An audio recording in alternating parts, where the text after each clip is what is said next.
Chapter 782. Pung. A powerful flame blasted out like a giant's arm. A streak of blood mixed with the morning glow. Chun-Hang spat out a mouthful of blood and retreated rapidly in the air. The rock-collapsing spear made a buzzing sound as it flipped in the air and landed heavily on the wall. Chun-Hang fell to the ground in a sorry state. He knelt on one knee and held the cold ground with his hand. He coughed violently and vomited a mouthful of blood.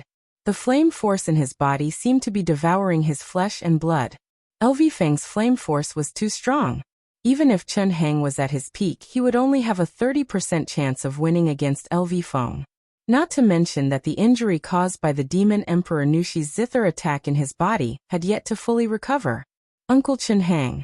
Shang Qian and Si Kongyao rushed to Chun-Hang's left and right respectively and helped him up. Si Kongyao asked with concern, "Are you all right?" "I'm fine." Chun-Hang pushed away the two girls' support and cupped his fists. "Sir LV Feng, I've lost. I don't know, what do you want from me?" "As long as you want it, Chun-Hang will not complain." "I want that spear of yours." LV Feng held the scorching flame saber and stood proudly in the air like a deity looking down at the group. Chun-Hang coughed violently again and looked at Lin Muyu. "Young hero, you don't have any excuses this time, right? The honor and disgrace of our group rests on you alone." Lin Muyu kept quiet as he wasn't confident of winning. LV Feng defeated Zhuang Xiaoyu in 3 moves and Chun-Hang in 14 moves. How could a hierarch like him look down on such strength? However, at this moment, LV Feng squinted his eyes and looked at Lin Muyu. He pointed at him and said, "That brat, you're much better looking than the previous one. I've long disliked you. Come on. Since you have the guts to challenge my Pishio mercenaries' mountain gate, let me see how capable you are." Shi Tianming was shocked and secretly rejoiced. "Fortunately, I'm not good looking. Otherwise I'd be dead." Lu Bai looked at Lin Muyu with concern and said, "Young swordsman, LV Feng's strength is unfathomable. I think, if it's not necessary, there's no need to stand out. Let's go back safely and admit that we're cowards." "Why should I admit defeat?" Lin Muyu slowly pulled out the Ice Origin sword from her back and said with a smile, "It's rare to meet such an expert. If I don't try, how can I be willing to go back?" "Are you crazy?" Lu Bai's eyes widened. At this moment, in his eyes, Lin Muyu and LV Feng had already been categorized as the same kind of people. Lunatics, a group of people who went crazy in pursuit of power. However, what would be the outcome of a duel between 2 madmen? Shang Qian walked forward and said faintly, "Young hero, it's all up to you now. Be careful." Lin Muyu nodded. Shang Qian had a faint fragrance of a young girl. She was indeed a rare beauty, but her thoughts were too deep. It was so deep that Lin Muyu was unwilling to know more about her. Si Kongyao held the thin sword in her hand and looked at LV Feng coldly. LV Feng's words just now were an insult to her. If she was strong enough, she would kill him without hesitation. Si Kongyao would definitely do it. This was her personality. She wouldn't offend others if they didn't offend her. Once her bottom line was crossed, there was nothing she wouldn't do. Lin Muyu looked at her and nodded slightly, as if telling her, "I'll help you get back at him." Si Kongyao didn't say much. She only said 2 words, "Be careful." Lin Muyu turned around and said to LV Feng, who was in the air, "Are we still the same? The winner can take something from the loser?" "That's right." The corner of LV Feng's mouth curled up. "But with just you, can you really win?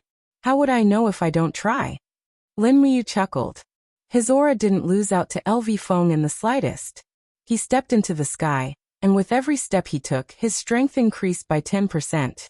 When he took 10 steps forward, his body was already shrouded in dazzling golden god force. His strength had also reached the highest level, and the spirit beads of law formed by his supreme being Godhead were ready to appear. And LV Feng couldn't help but frown. He realized that this kid in front of him wasn't someone Zhuang Xiaoyu and Chun-Hang could compare to. At the very least, his ability to conceal his aura was better than the former's. "I actually misjudged you. Interesting." LV Feng laughed heartily. The aura around him rose rapidly, and a mountain-like domain pressure descended on the surroundings.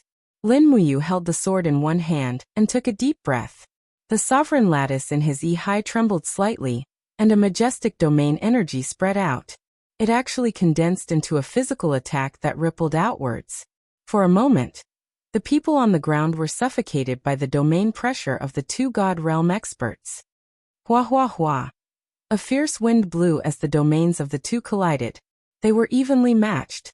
A wave of God's wave was like a heavy blast. The collision of the waves was like a heavy bomb exploding in the air. Waves of airflow crazily surged in all directions. Soon, the people of the Paishio mercenary group couldn't bear it anymore, and were blown to the left and right. Retreat, retreat to the outside of the wall.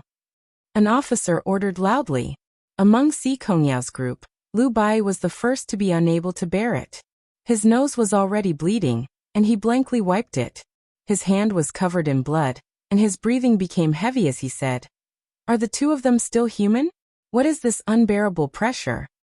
"It's a domain." Si Kongyao looked at the two figures in the sky, and said indifferently, "How can a mortal withstand the domain pressure of a god? Lu Bai, go to the outer wall with the mercenaries. You will bleed to death if you stay here." Okay. Lu Bai nodded repeatedly and glared at Shi Tianming. "Young Master Shi, do you think you are much stronger than me? Do you want to hide with me?" Shi Tianming nodded hurriedly. "Let's go." The two of them fled. Chun Heng squinted his eyes and condensed a rock armor to resist the domain pressure. He said, "This is too strange." "What's strange?" Shang Qian asked with a pale face. It was already very difficult for her to resist the domain pressure. Chun Heng panted heavily and said, "I have seen young heroes move. He is only at the 22nd Grotto Heaven stage, while LV Feng is at the 52nd Grotto Heaven stage. There is a huge difference of 30 Grotto Heaven stage, which is equivalent to a major realm. With such a difference, he is actually able to stand under LV Feng's domain pressure. How is this possible? Could it be that he has cultivated a secret art related to domain? Impossible.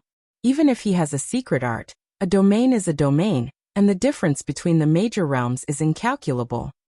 Or his divine spark grade."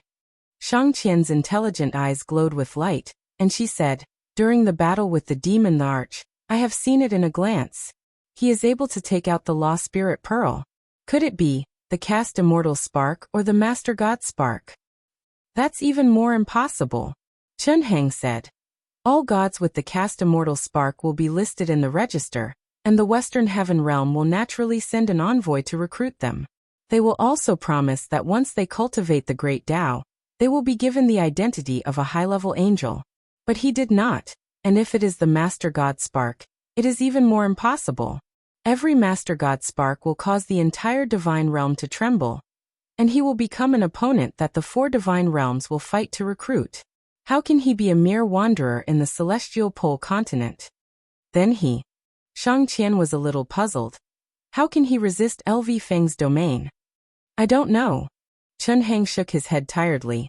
"I can't see through him. I really can't see through him." "Uncle Chun Heng, step back and rest for a while." In the sky, the collision of the domain's airflow became more and more intense. Purple light flashed, and there was a great momentum of thunder.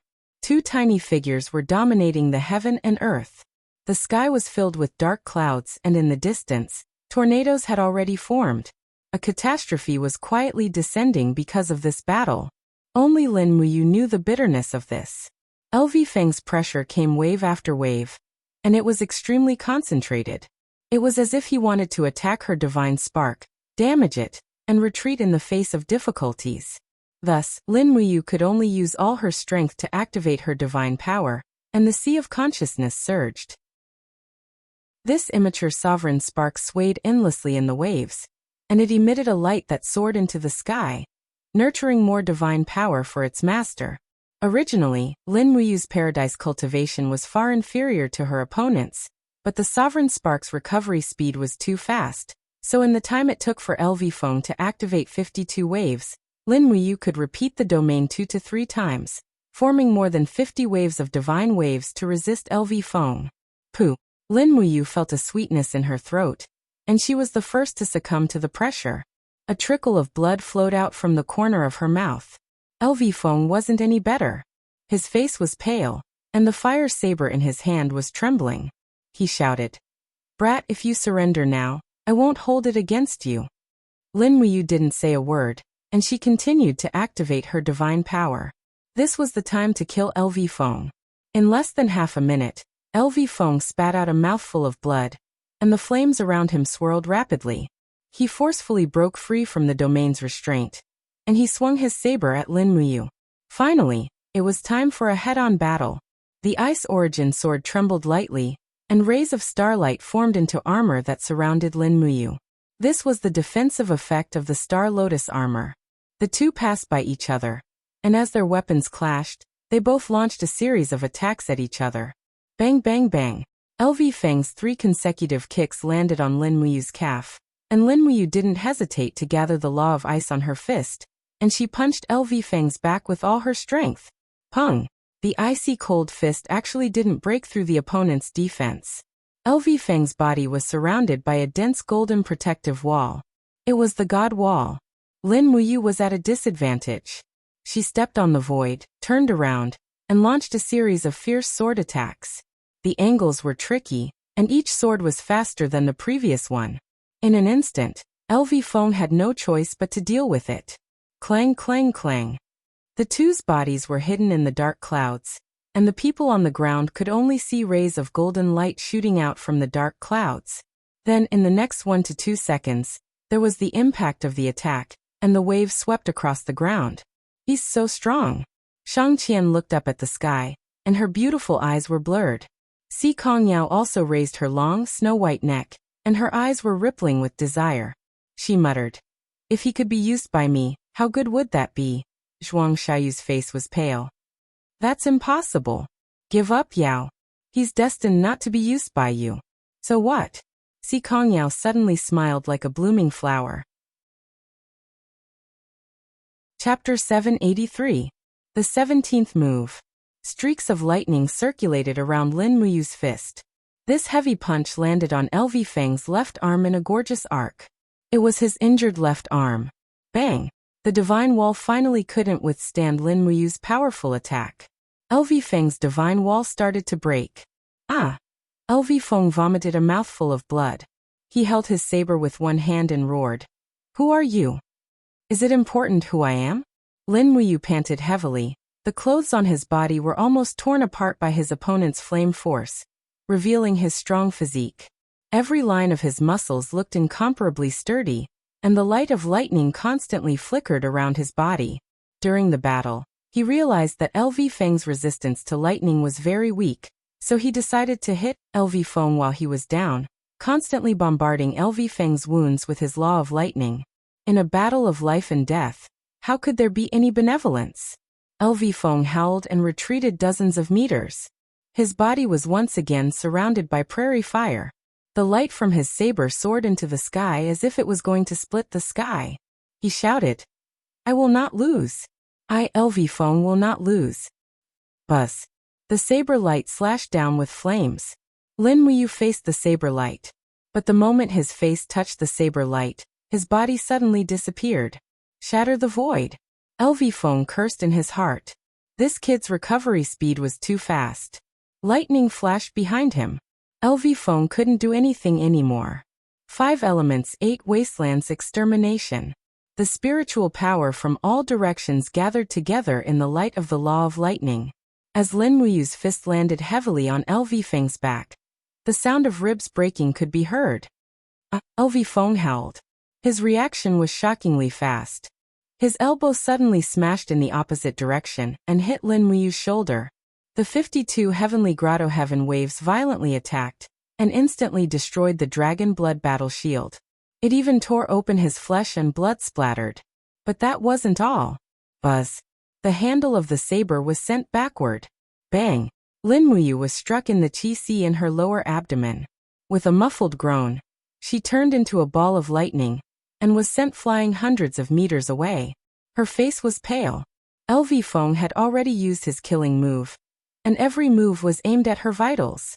Bastard! Lin Muyu clenched her teeth and pounced forward with her sword. Disregarding her injuries, she launched a counterattack. Her long sword struck the hilt of the saber 5 times in a row.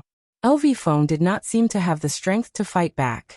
But just when Lin Muyu was slightly careless, LV Feng actually flipped the long saber and suddenly grabbed the sword hilt, roaring, "Let go!" With a loud bang, he kicked Lin Muyu's wrist, and the Ice Origin sword flew out of her hand. Crash! Amidst the dark clouds, the Ice Origin sword spun and descended, leaving a trail of lightning in its wake. Is that the Ice Origin sword? Si Kongyao was stunned. She was very worried. Is he alright? Zhuang Xiaoyu narrowed his eyes. Don't worry, Yao. He won't die. Boom boom. The sound of fists colliding echoed in the dark clouds. The two of them had already begun to fight with their lives on the line. The more LV Feng fought, the more valiant he became. There was a proud expression on his face, and his aura suppressed Lin Muyu's. He waved his long saber and slashed randomly. Rays of saber light bombarded Lin Muyu. Die for me. The long saber suddenly struck out like lightning. This saber was as fast as lightning, and it was a fatal saber strike. Lin Muyu stepped into the air. Her entire body was covered in blood, but she maintained a clear mind and calmness. Her body swayed and she dodged this fatal strike. Her hands grabbed the edge of the saber, and she used her bare hands to block the saber. Under LV Feng's shocked gaze, Lin Muyu grabbed the edge of the saber and suddenly lifted her body. Her knee smashed into LV Feng's abdomen, forcing him to abandon his saber. Bastard! Just as LV Feng abandoned his weapon and prepared to fight with his bare hands, Lin Muyu's body spun, and a cold light pressed against LV Feng's neck. It was the demonic noise saber. This small demonic noise saber was like an exquisite dagger in Lin Muyu's hands. The sharp edge had already cut open LV Feng's skin, and a stream of blood dripped down. As long as Lin Muyu used more strength, LV Feng's head would be separated from his body. LV Feng was so scared that he couldn't move. He silently stayed in the air, closed his eyes and said, "If you want to kill me, then kill me." "I don't want to kill you." Lin Muyu wiped the blood from the corner of her mouth, and said with a sad smile, "I only want to fight you to the death. Have you already forgotten our bet? You won't kill me?" LV Feng was delighted. "Yes, but the condition is that you admit defeat." "All right, I admit defeat." LV Feng was very straightforward. "Very well, thank you for letting me win." Lin Muyu moved the magic noise saber away. She wasn't worried about LV Feng's counterattack, because she had a weapon in her hand, and LV Feng didn't. Moreover, LV Feng was seriously injured. It would be a piece of cake for her to kill him. The wind howled and the dark clouds dissipated. Two figures descended from the sky. It was Lin Muyu and LV Feng who looked extremely miserable. Seeing the magic noise saber in Lin Muyu's hand, they immediately knew the result. Si Kongyao was overjoyed. She walked forward and said, "Young hero, you won?" "Yes." Lin Muyu nodded heavily. The group of mercenary leaders was stunned. There were two ultimate gods among them who knew LV Feng's strength. He was a peerless expert who was about to peek into the Emperor God realm. How could such a person lose? LV Feng said with a dark face, "Yes, I lost. I lost the bet. Tell me, what do you want from me?" "Treasures, weapons, or even my arms or legs. If you want them, I will give them to you." "What do I want these for?" Lin Muyu smiled and said in front of LV Feng's subordinates, "I want the position of the Pishio mercenary group's leader." "What did you say?" LV Feng was shocked. "You want the Pishio mercenary group? Why can't I? It's also an item that belongs to you, isn't it?" LV Feng's face became even uglier. He said, "Are you sure you want to be the leader of the Pishio mercenary group? Are you sure you can control my group of brothers?" "No, I don't want to be the leader." Lin Muyu shouted from afar. "Bai, come here." Lu Bai hurriedly walked over and asked, "What's wrong? What's the matter?" Lin Muyu patted Lu Bai's shoulder and said with a smile, "If I don't want to be the leader, let him be." "What?" The group of mercenaries was dumbfounded. LV Feng couldn't help but sneer and said, "What do the Pishio mercenary group rely on to stand tall on the Devil's Palm Peaks? It's our fists and brotherhood. Just based on this low cultivation trash, how can he be the leader of our Pishio mercenary group? If you agree to bet, you must accept your loss. Do you want to renege on your debt?" Lin Muyu raised her eyebrows and said, "If you break your promise in front of everyone, I want to see how you will convince the others in the future, and how you will be the leader of the Pishio mercenary group." Several mercenary leaders' faces turned red and said angrily, "No, absolutely not. We will only obey LV Feng. This person called Lu Bai can go eat s." Lu Bai didn't dare to say anything. After all, these mercenary leaders were all burly, and there was no lack of sacred warrior-level experts among them. It wouldn't be good if he spoke carelessly and was beaten to death. Lin Muyu proudly said, "Just say if you agree to bet, you must accept your loss?" LV Feng. Her gaze was like a sharp sword, making LV Feng feel as if he had fallen into an ice cave. "Good, good, good." LV Feng said good 3 times. He reached into his space bag and took out a blood-red thumb ring and said, "This vermilion bird thumb ring is the token of our Pishio mercenary group's leader. I'll give it to you." With a paw sound, Lin Muyu caught the thumb ring and handed it to Lu Bai and said, "Put it on." Lu Bai was stunned, but Lin Muyu's words were not a discussion, but an order. He could only put it on. Si Kongyao, Chen Hang, Shang Qian and the others were also dumbfounded. No one knew what Lin Muyu wanted to do. Why did he let Lu Bai be the leader of the Pishio mercenary group? "All right, why don't you come and greet the new leader?" Lin Muyu shouted in a low voice. His imposing manner was awe-inspiring. There was actually a faint aura of a king. The group of mercenary leaders looked at each other.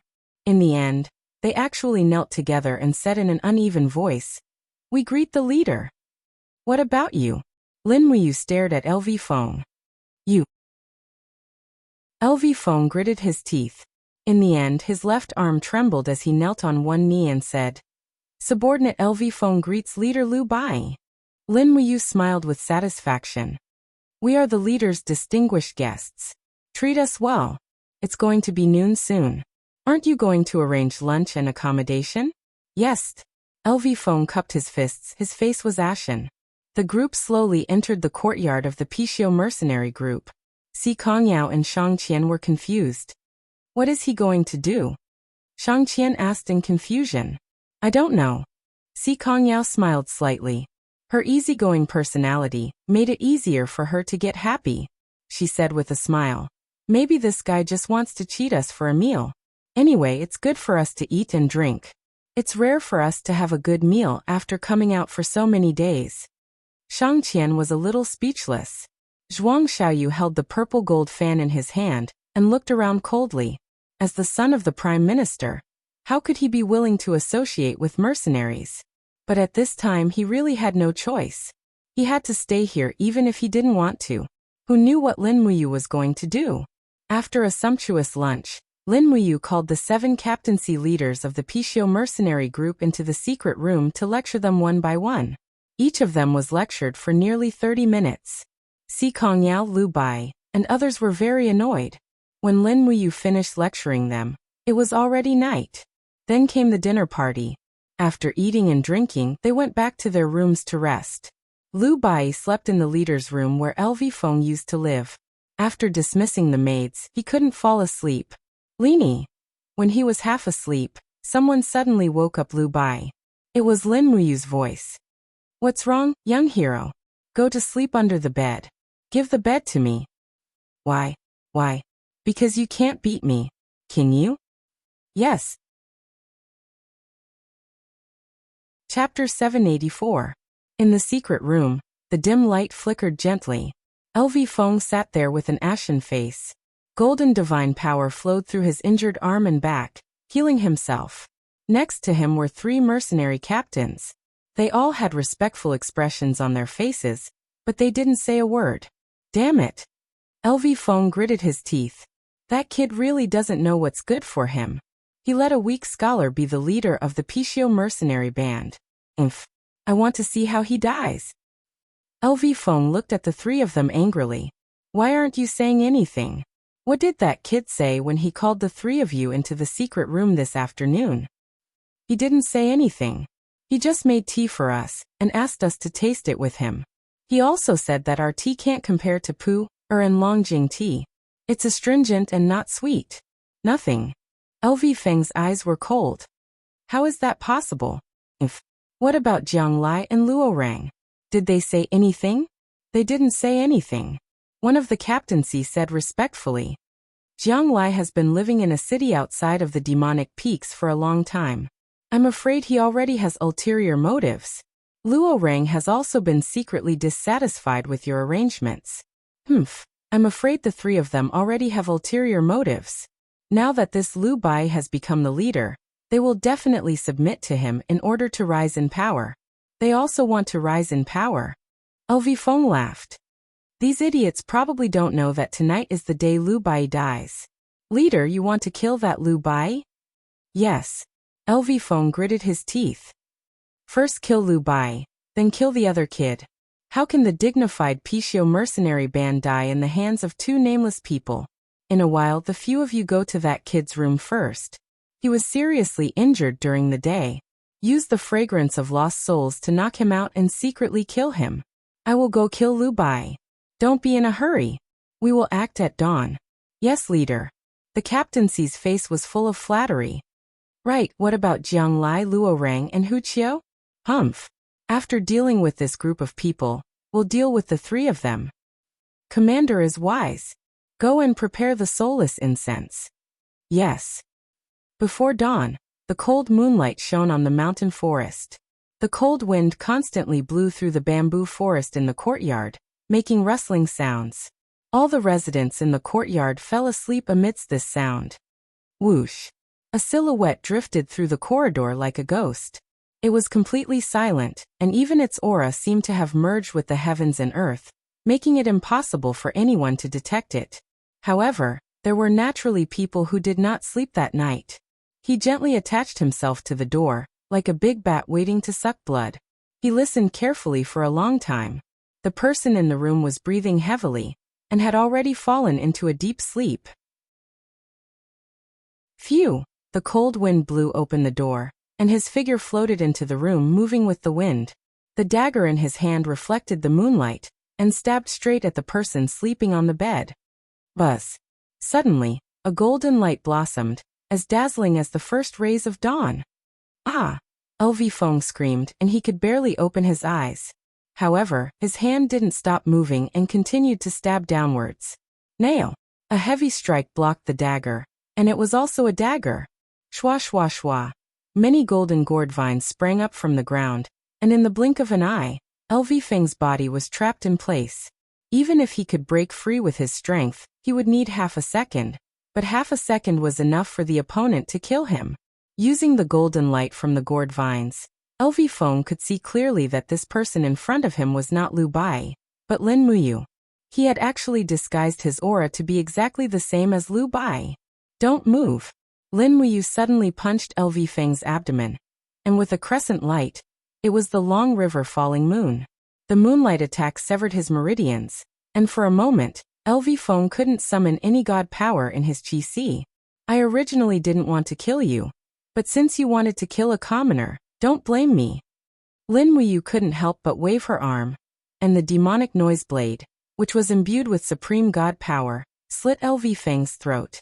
Blood splattered, and it was golden blood, as if it was gilding the tiles on the ground. LV Feng clutched his throat and let out a beast-like whimper, but this couldn't save his life. He slowly knelt on the ground, and his pupils constricted. Shwa! A sparkling and translucent god lattice broke out of his body. It was LV Feng's mortal lattice. Lin Muyu stretched out her hand and kept this mortal lattice into her cosmos sac. Although the mortal lattice wasn't much, it was still a god lattice. Moreover, LV Feng's attainments in the law of fire were very profound, and the power of fire within this god lattice was very precious. After returning to the Shattered Cauldron realm, she could use the treasure cauldron to refine it, and give it to Tang Xiaoxi to raise her cultivation. Refining god lattice to absorb god power was much more effective than refining demon spirit stones. Bang! When LV Feng laid down, Lu Bai, who was under the bed, was startled awake. Ah, what's going on? Why is there a dead person? Ah, it's LV Feng. How did he die here? He originally wanted to kill you, but in the end, he lost his life. Lin Muyu picked up LV Feng's dagger, and carefully looked at it. Lu Bai was so scared that he broke out in a cold sweat. Oh my God, young hero, you made me sleep under the bed to save me. What else? Lin Muyu glanced at him and said, Commoner, you were too weak in the past, and that's why you were bullied everywhere. Today, I will push you to the position of Pishio Mercenary Group's leader. Do you think you are up for it? I will do my best to be up for it. Lu Bai's words didn't have much confidence. No, for the time being, you don't have the qualifications to say that you are up for it. Lin Muyu smiled very brightly. She wasn't the slightest bit worried about hurting Lu Bai's self-esteem. She said, but there's one thing you have to remember. Only when you truly become a strong person will you be respected. I will find a good helper for you to reorganize the Pishio Mercenary Group. Reorganize? The Pishio Mercenary Group isn't in turmoil. Why do we need to reorganize? There will be turmoil soon. Lin Muyu's eyes were like torches. I met with the 7 vice leaders during the day. They seem to be united, but they are divided at heart. They all have their own plans. Now that LV Feng, the leader, is dead, there will definitely be a civil war. I'm afraid that tomorrow, the Devil's Palm Peaks will be dyed red with blood. Then I'm afraid that many people will die, right? Lu Bai's voice was trembling. If there are no dead people, how can the cards be shuffled? Lin Muyu sighed.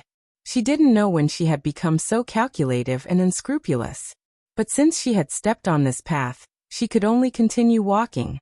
This was her mission. Lu Bai was silent for a long time.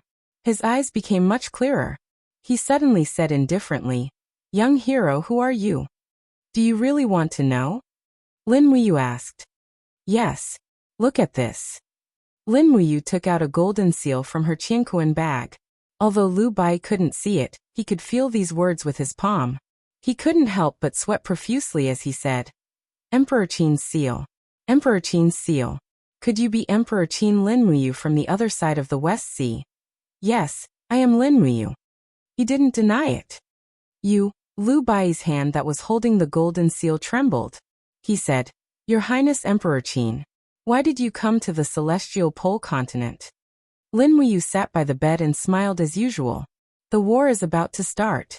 It's the Tianji Empire and the Blackstone Empire that want to invade my homeland. So I came here. Bai, I want to ask you to do something for me. What is it? Be the leader of the Pishio Mercenary Group. Collect the demonic heartstones in the demonic Palm Peaks, and transport them to the Shattered Cauldron Realm continent, using the channels that you have. Lin Muyu raised LV Feng's dagger and said, Look, this dagger has been tempered with the essence of the demonic heartstone. As long as it pierces into the body of a God State expert, he won't be able to use his divine power, and will be demoted to a sanctuary expert.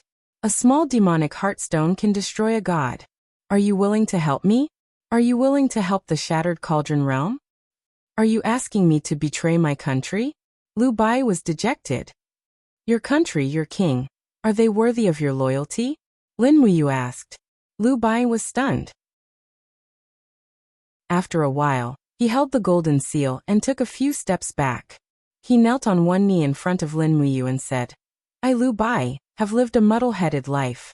No one looked up to me and no one treated me as a friend except for you. Since Emperor Qin thinks highly of me, I, Lu Bai, will definitely repay him with my life. As long as I'm alive, I won't let Emperor Qin down. Get up. We are friends, not subordinates. Lin Muyu smiled. Someone is coming. Who? Before he could finish his sentence, the door was kicked open with a bang and shattered into pieces. Si Kongyao's pretty face was covered with frost. She looked at Lin Muyu and Lu Bai indifferently and said, I need an explanation. Fine. Lin Muyu stood in front of Lu Bai and said, If you want an explanation, come with me, eldest Mississippi. As she spoke, Lin Muyu leaped into the air and flew into the distance. Bang. The dust on the ground surged, and the cyclone flowed back. Si Kongyao also followed. Lu Bai held the Emperor Qin's golden seal and stood there in a daze. He didn't know what to do. Swoosh swoosh. 2 rays of cold light flashed across the sky and suddenly collided. Si Kongyao's palm fell, and the power of the ice mystic art landed heavily on the wall of the golden gourd on Lin Muyu's back. Bang! The two fell into the valley between the mountains. Bang bang. The two's bodies carried a vast amount of divine power, leaving a deep pit in the ground and breaking countless trees. Si Kongyao's palm landed on Lin Muyu's body 3 times in a row. Her questioning voice echoed in the valley. Why did you lie to me? I trusted you so much. Why? Lin Muyu didn't retaliate at all. The two crashed through a huge rock with a bang, and rolled on the grass with their faces covered in dirt. The moonlight shone down. Si Kongyao cried. You lied to me. You used me and almost made me betray my own country. You. Chapter 785. Bang. A fistful of ice energy landed on Lin Muyu's shoulder. The wall of the calabash made a buzzing sound. Lin Muyu fell back dozens of meters again, and hit a huge tree heavily. Leaves fell like rain and covered his head and shoulders in the blink of an eye. He looked even more embarrassed. Why didn't you fight back, King Qin? Si Kongyao walked over on the ice energy. Her eyes were full of coldness. We are destined to be opponents. Why didn't you fight back? With your strength, you should be able to kill me, Si Kongyao. Lin Muyu brushed off the leaves on her shoulder and spat out a mouthful of blood. She smiled miserably and said, I'm injured. I don't have the strength to kill you. Besides, I won't kill you at all.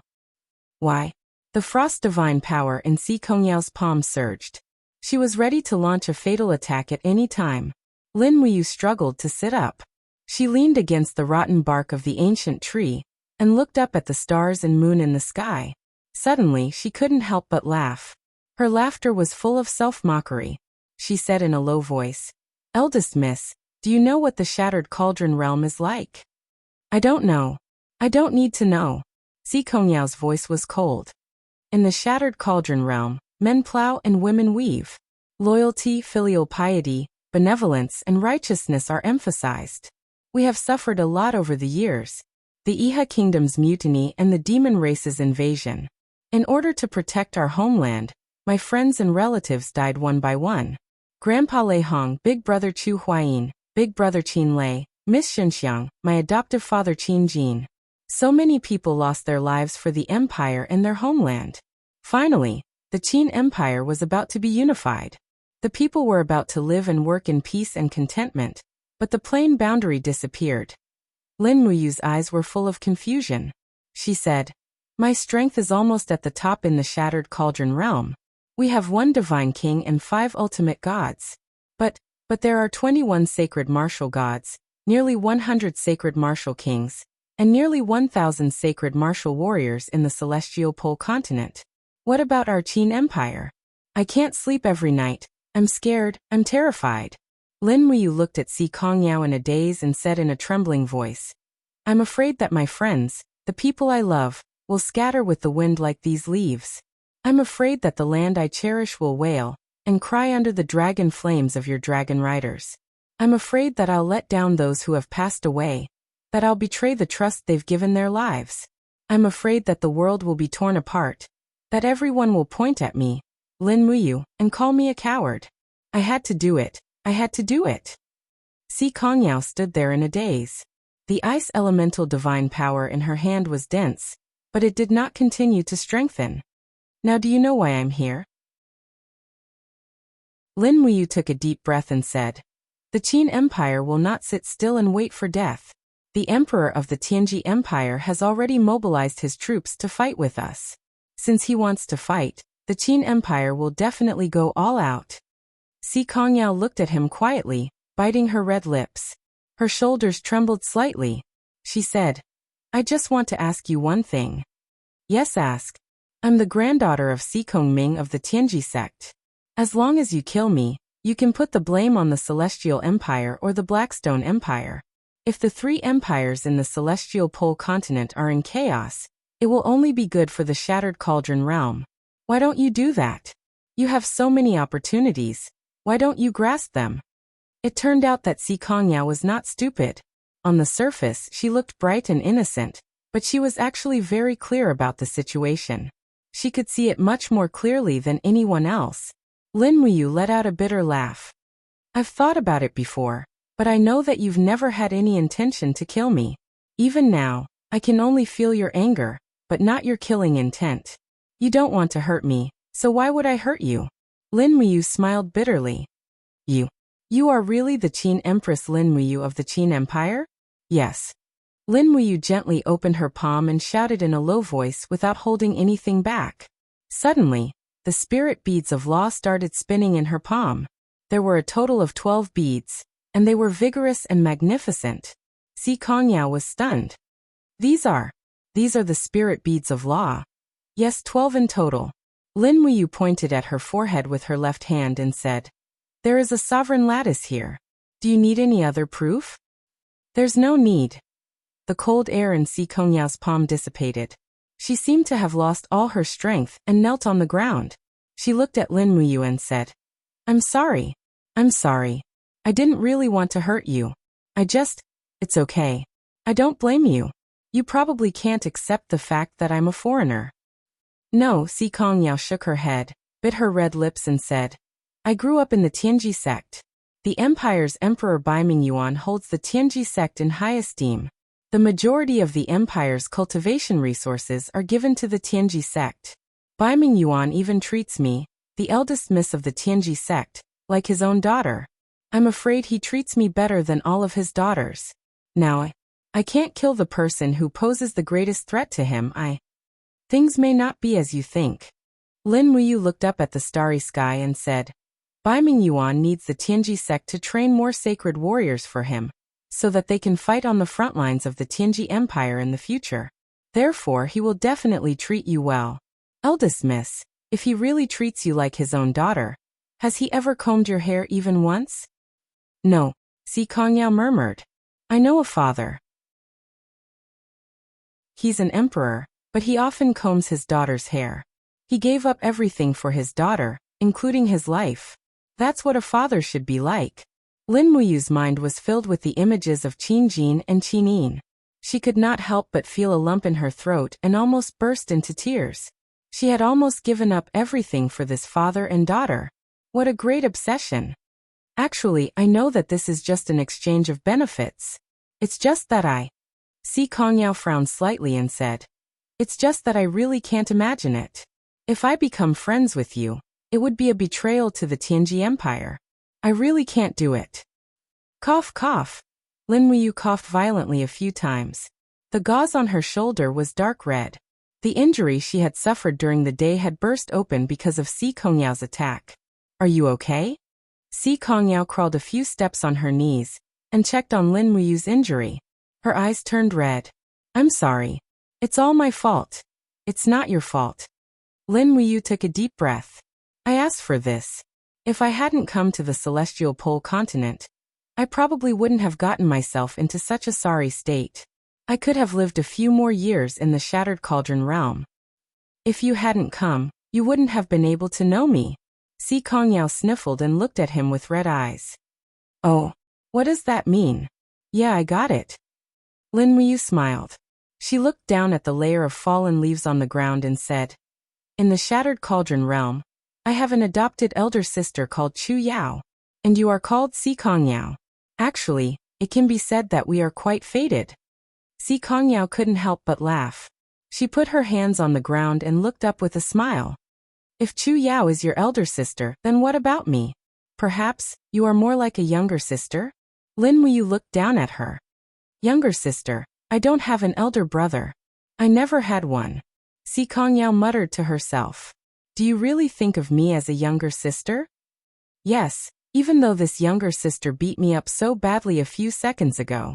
"I'm sorry," Si Kongyao pouted. "I will make it up to you." "Really?" "Yes." Si Kongyao nodded and said, "As long as you are my elder brother, I can do anything for you. Of course, this matter can't be too excessive." "Okay." Lin Muyu smiled. Her eyes also became charming. She sat up straight and said, "I just happen to have something that I want to ask Yao for help with." "Oh, what is it?" "Stay in the Blackstone Empire and help Liu Bai manage the Pishio mercenary band. Rely on your connections in the Tianji sect to rope in talents to join the Pishio mercenary band. Quickly annex the surrounding mercenaries and unify the entire Blackstone Empire's mercenary world. After that, attack the cities and territories, so that the Blackstone Empire can't split itself, and attack the Shattered Cauldron realm. At this point, Lin Muyu's eyes lit up.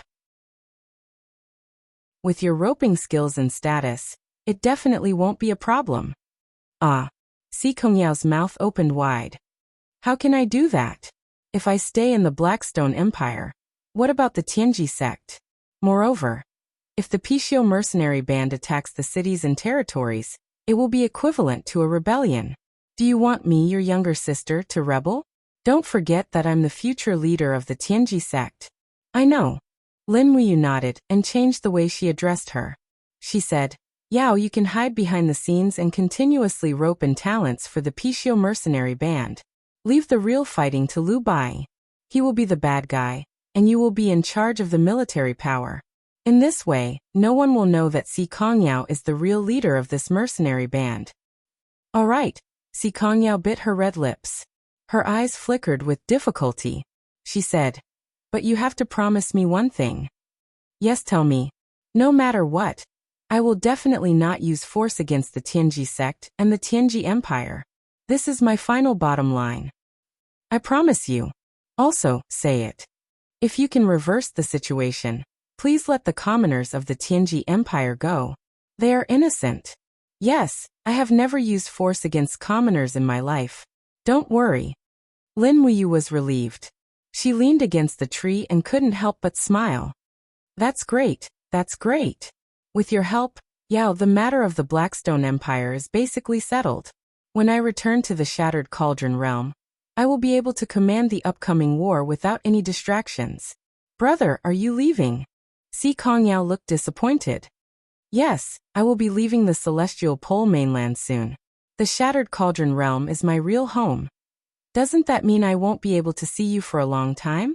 We will see each other again. Lin Muyu patted Si Kongyao's shoulder and said, Don't say these useless things.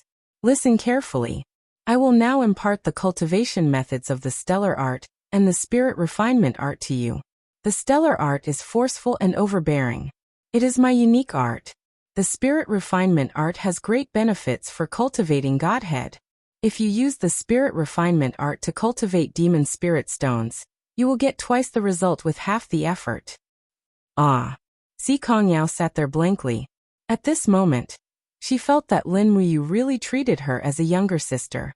If they weren't close relatives, why would she impart all her martial arts to her? The stellar art and the spirit refinement art were the two most profound martial arts of Lin Muyu. As for the 7 luminaries, it was too overbearing. A woman's physique couldn't bear it at all. Only men could use it. Chapter 786. Dang, dang, dang. The ringing of the bell reverberated between the thousands of pavilions in the Zetian Palace Hall. Stone walls carved with dragon carvings lined both sides of the square. In the center, there was a path decorated with gems and a red carpet. There was a royal guard every 3 steps and a royal guard every 20 steps. In the center, there was a row of civil and military officials holding jade tablets in their hands, slowly walking on the path in front of the Zetian Palace Hall. After the officials entered the palace, a group of royal guards slowly closed the golden door. Clang. The moment the door closed, everyone was stunned. They looked up and saw a beautiful young lady sitting on the throne. She had a graceful figure, and was none other than the Fugua Junju, Tang Xiaoxi. Qin Yan and Feng Jixing were wearing the king's cloak, standing on the left and right. Although they were the 3 kings, they seemed to have tacitly acknowledged Tang Xiaoxi's real power. Feng Jixing stepped forward on the gold-plated steps and said loudly, Lords, I think everyone has heard the news from the east. The celestial pole continent is gathering warships. At this moment, nearly 10,000 warships are docked on the other side of the ocean, and their vanguard is aimed at our Qin Empire. We are under the orders of Her Highness the Empress, and we must fight for the empire to the end. The group of military officials clenched their fists and growled, Fight to the end. However, Zhen Yifan smiled and said, This time, Prince Xian ordered all officials above the 4th rank to come to Zetian Palace. I think it's not as simple as this. Haha, Lord Fan is a prophet. Indeed, it's not like that. It's better for Princess Shi to announce this matter. Yes. Tang Xiaoxi stood up lightly. Her clear and beautiful face was tender and alluring, and there was not a hint of impurity in her starry eyes. It was as if she could see through everything in the world. Her red lips parted slightly as she said, "Although Lanyan City is the imperial capital, it's 3,000 miles away from the eastern coastline. It's very troublesome to transport resources and convey military orders. Therefore, Prince Xian and Prince Zhong, I've decided to establish another capital in the eastern province." Set up a capital? Zhen Yifan was stunned. Yes. Immediately, an old official walked out of the ranks and knelt on both knees. "Your Highnesses and Princess Shi, please reconsider. Lanyan City has been the imperial capital since ancient times. Wherever the Emperor Star goes, once the capital is moved, it will affect the foundation of the country. Lord Murong worries too much." Tang Xiaoxi smiled. "Not to move the capital, but to decide on another capital. Lanyan City will be the imperial capital, and the new capital will be the eastern capital.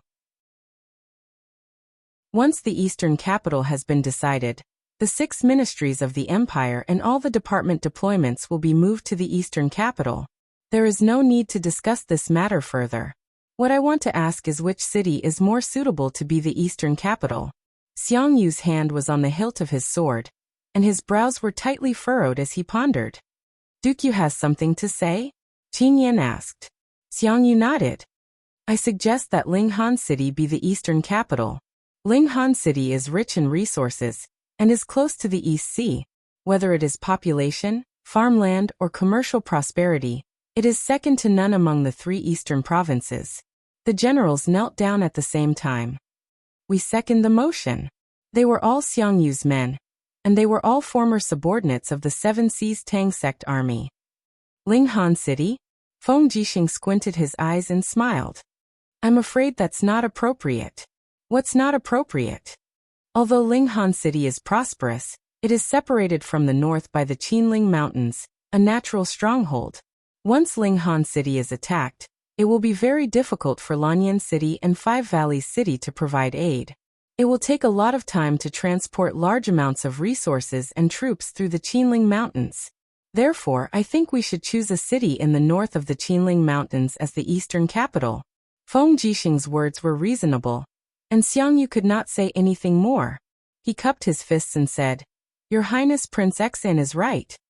The officials looked at each other, and no one said anything else. After nearly half a minute, the old official Zheng Yifan finally said, "I think we should choose Dongshuang City. This city used to be the garrison of the valiant Dragon Legion. Later on, it was remodeled by His Highness Prince Qin. The area of the city has been expanded by 3 times. The mineral resources of the Iron Helmet Mountain have also been extracted and smelted in large quantities. It can provide weapons and armor for the Imperial Army." Tang Xiaoxi nodded happily. "I agree with Duke Fan." Qin Yan also smiled and nodded. "I also think that Dongshuang City is the most suitable." Feng Jixing raised his head and said, "Dongshuang City will be the eastern capital. We will choose a day to move the 3 armies and 6 departments to Dongshuang City. Are there any objections?" Everyone knelt on the ground. On the 2nd of March, 7742, the Qin Empire set the eastern capital at Dongshuang City. The 3 armies and 6 departments began to move on the same day. The Imperial Guards, and Imperial Guards were all mobilized, leaving only 20,000 Imperial Guards to guard Yin Yulan City. At the same time, military orders were sent to Qihai Province, Yunzhong Province, Earthstar Province, Swift White Province, and so on. The garrisons of all the major provinces were mobilized and headed to Lingdong Province to prepare for war.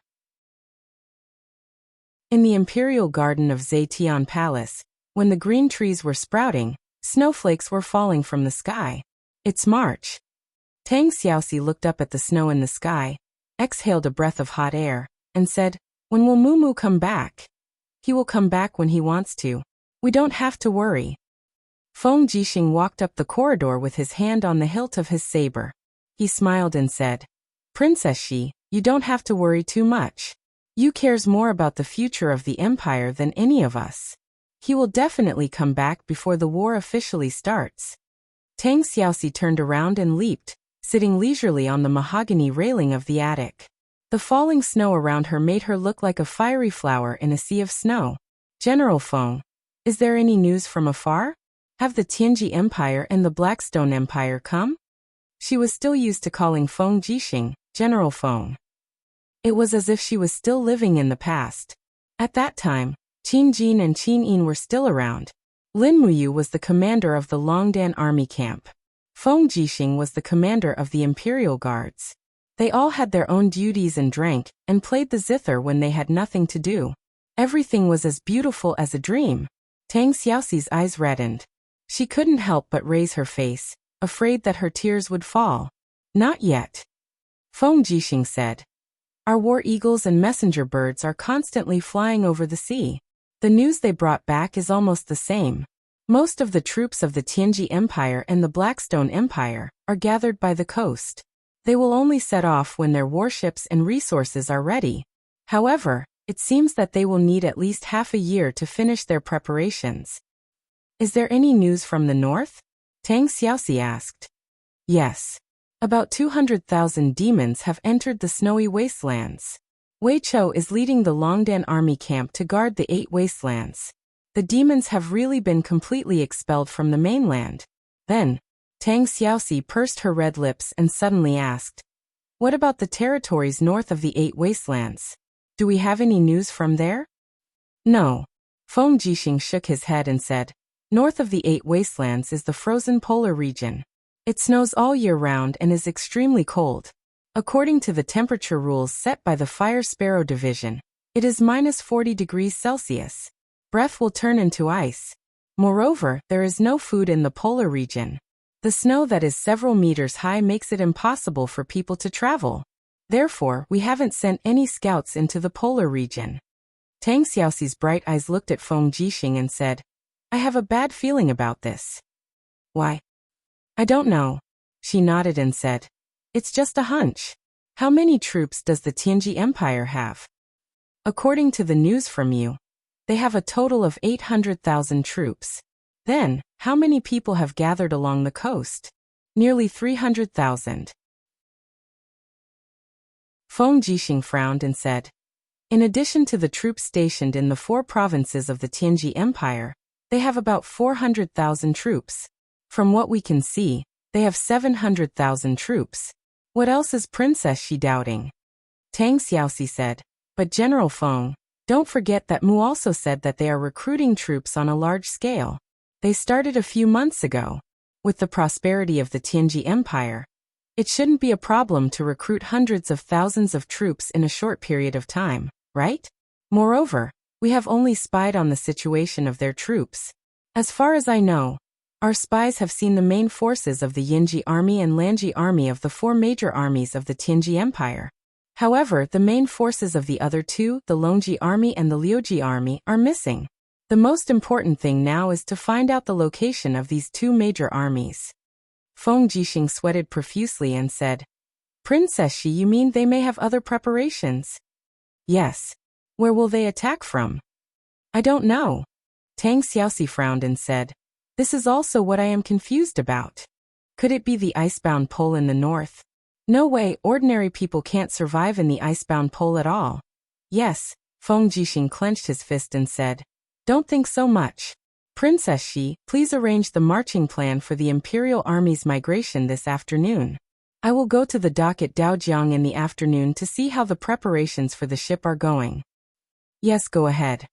The Imperial Garden was silent. The falling snow made it seem even more desolate. Tang Xiaoxi opened her hands and caught the snowflakes. However, they melted in the blink of an eye. She suddenly wanted to cry. I can't hold it. I can't hold it. The land of exile, Flying Cloud Valley. It was called a valley, but it was actually a plain in the middle of the valley. It was several dozen miles wide and was very vast. At this time, the sky above Flying Cloud Valley was covered with dark clouds as if a storm was coming. However, no one avoided this upcoming storm because if they did, they would miss a chance to see the king. Ugly humans with scabies on their heads stood on the hillside, waving their arms one after another. Their bodies exuded the stench of not bathing for a few years. They roared as if they were crazy. Dark Moon King. Dark Moon King. The valley was filled with people. Perhaps it wasn't a crowd because there were not only humans, there were also beast men and mutants that had been mutated by the genetic radiation. Hua hua hua. Orderly footsteps sounded out as the crowd moved aside. This was an army, a strong army equipped with crossbows, source energy guns, and flamethrowers. There were close to 5,000 people, and the sound of engines rumbled as chariots slowly moved forward under the protection of the army. At the very center was a giant chariot that was close to 10 meters tall. Its 3-meter radius wheels seemed like they could crush everything as they slowly crushed the rocks and rotten bones in the valley. Dark Moon King. Dark Moon King. Everyone became even crazier. On top of the chariot, a beautiful figure stood there. A short skirt made of a special material wrapped around her alluring figure. She wore a short and tattered cloak that fluttered in the wind and her long hair draped over her shoulders. Her beautiful face looked extremely elegant under the light of the setting sun. Chapter 787. Behind the chariot was a 100-meter-long trailer, and inside it lay the corpse of a giant beast. The giant beast's body was crisscrossed with crisscrossing sword marks. The most fatal sword strike had severed its throat, and there were traces of blackened blood beneath the unknown rock-like skin. This giant beast was none other than one of the lords of the Banished Lands. His name was Mischievous Rock, and his nickname was Indestructible. For tens of thousands of years, no one in the Banished Lands had ever been able to harm Mischievous Rock. But this time, he encountered the Dark Moon King. Not only was he injured, he even lost his life. Clang clang clang. The trailer shook with time, bringing Mischievous Rock's body up and down. The residents of the land of exile on the hillside in the distance were dumbfounded as they said, "That's the corpse of the Mischievous Rock King. My God, such a powerful orc leader was killed. And by the Dark Moon King who looks so petite." A young hiker with a face full of ulcers looked up and murmured, "The Dark Moon King is so beautiful. If I can get a kiss from her, it'll be worth it even if I die." "Do you want to die?" Two soldiers kicked him in the abdomen and shouted in a low voice, "Do you know what the consequences of blaspheming the Dark Moon King are? It's death. And now you've chosen this path." The crossbow was raised, and the young hiker was about to be shot to death. But at this moment an angelic voice came from the sky. "Forget it, don't bother with him. It's her." The young hiker climbed up from the ground and looked up. The afterglow of the setting sun made that unbelievably beautiful face look especially holy. The girl only looked at him, and did not turn around to inspect her other territories. "I must be dreaming," he murmured to himself. Howl. It was a dragon covered in red dragon scales. Its body was very long, and it coiled around the bottom of the chariot. Its huge head was rubbing against the Dark Moon King's snow-white arm, and it squinted its eyes like a spoiled child. When the Dark Moon King caressed its chin, the dragon's bones seemed to have softened. It knelt down on the bottom of the chariot and wagged its tail lazily. How is he now?" the girl asked. "Awoo-awoo." A catasaurus winked as it spoke. "Oh." The corner of the girl's mouth curled up into a beautiful smile. "It's good that you're fine. Is the god of that plane really that powerful? A mere mercenary leader can actually condense 52 grotto heavens?" Howl. A catasaurus's head. The girl frowned slightly. "Let me ask you another question." A catasaurus wagged its tail, and seemed very excited as it waited for the question. The girl wanted to say something but hesitated. After a while she asked, "Is what you said true? He's my boyfriend?" A catasaurus nodded repeatedly. "This is his sword." The girl unsheathed the stellar sword from her waist. Her expression was a little lonely as she said, "I thought I was a nameless person, but you actually said that I have such an identity. If it really is him, why don't I have any spiritual connection with him?" A catasaurus curled itself into a ball and whimpered. It obviously didn't know how to answer this question. It looked like an ostrich with its head buried in the ground. The girl couldn't be bothered to ask it anymore.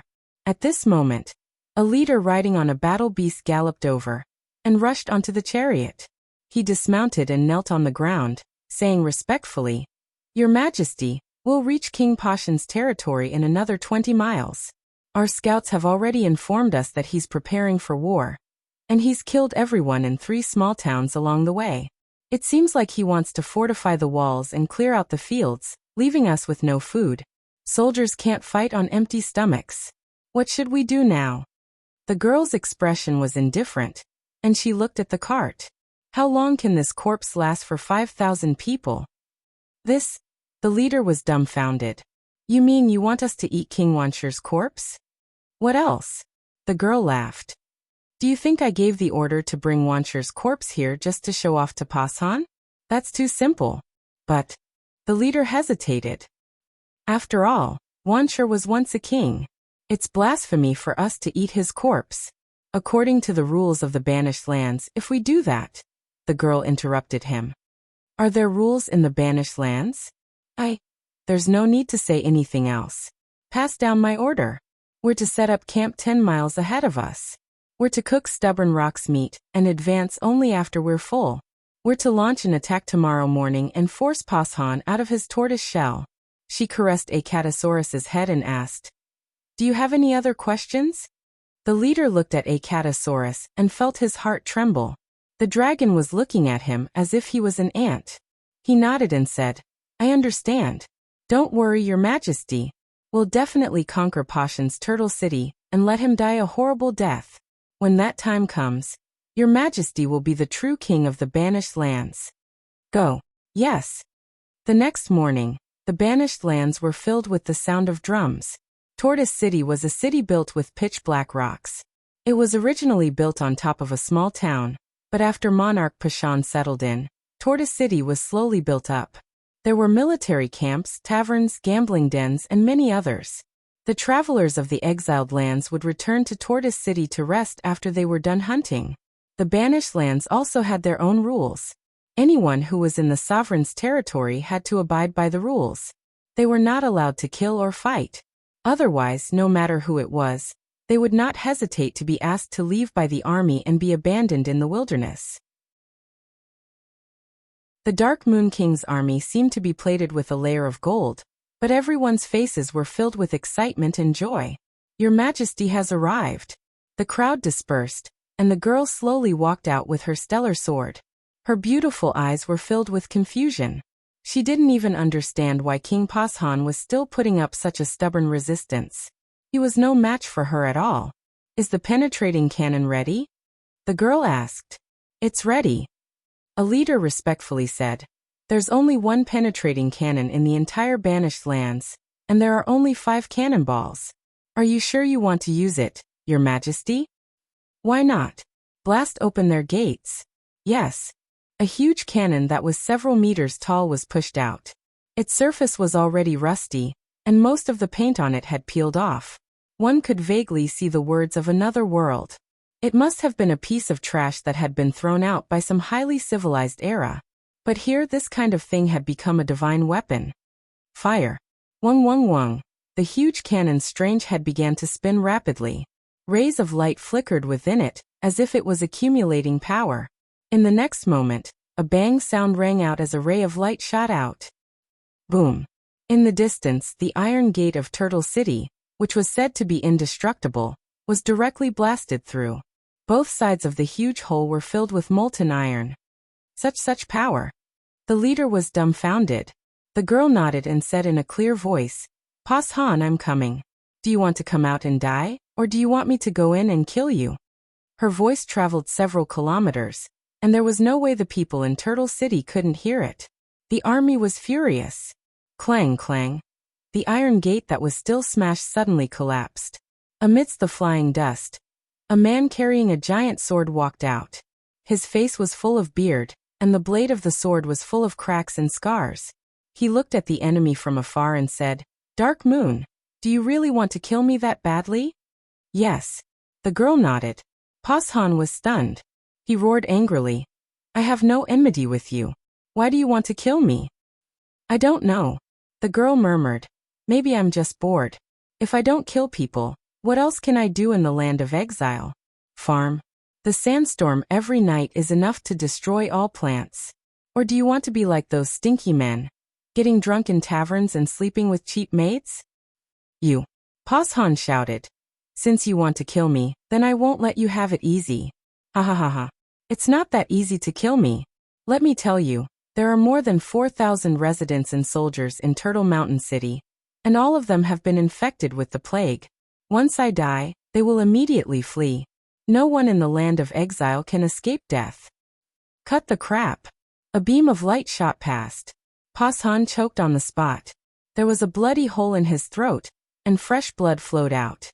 One move. It was just a single move, yet the disparity between Sovereign King-level experts had reached such a level. Bang! Pashan's corpse fell to the ground, stirring up dust. Your Majesty. The leader hurried over on his beast mount. His face was pale.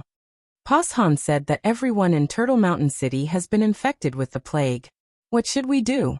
Fill the gates of Turtle Mountain with firewood and seal the city. Use up all our cannons and turn the city into ashes, the girl said lightly. But Your Majesty, there are many innocent people there. If you have a better idea, I'll listen to you. Yes, Your Majesty. A raging fire burned, and Turtle Mountain City was reduced to ruins in the blink of an eye. Above the clouds, behind the wall of light stood two people. They were Shiyen and Merlin. She's ruthless and daring. Merlin frowned. She killed Pashan in one strike. The Dark Moon Lord's strength has reached at least the 40th layer of the Grotto Heaven level. Moreover, she used Light-type Maxim Divine Power. She's a rare talent. I've misjudged her before. She was able to reach this level in such a short time. She'll surely stand out in the chosen trial. Shiyen remained silent. Your Majesty Shiyen, what are you thinking? Oh, Shiyen responded softly. I'm thinking that if I bring her back to participate in the chosen trial, will my position as a seraph be challenged? Ha ha ha ha. Even you are afraid of her?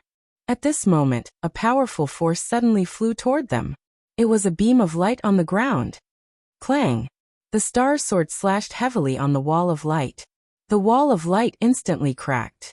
The Dark Moon Lord's merciless eyes stared at the wall of light. Come out.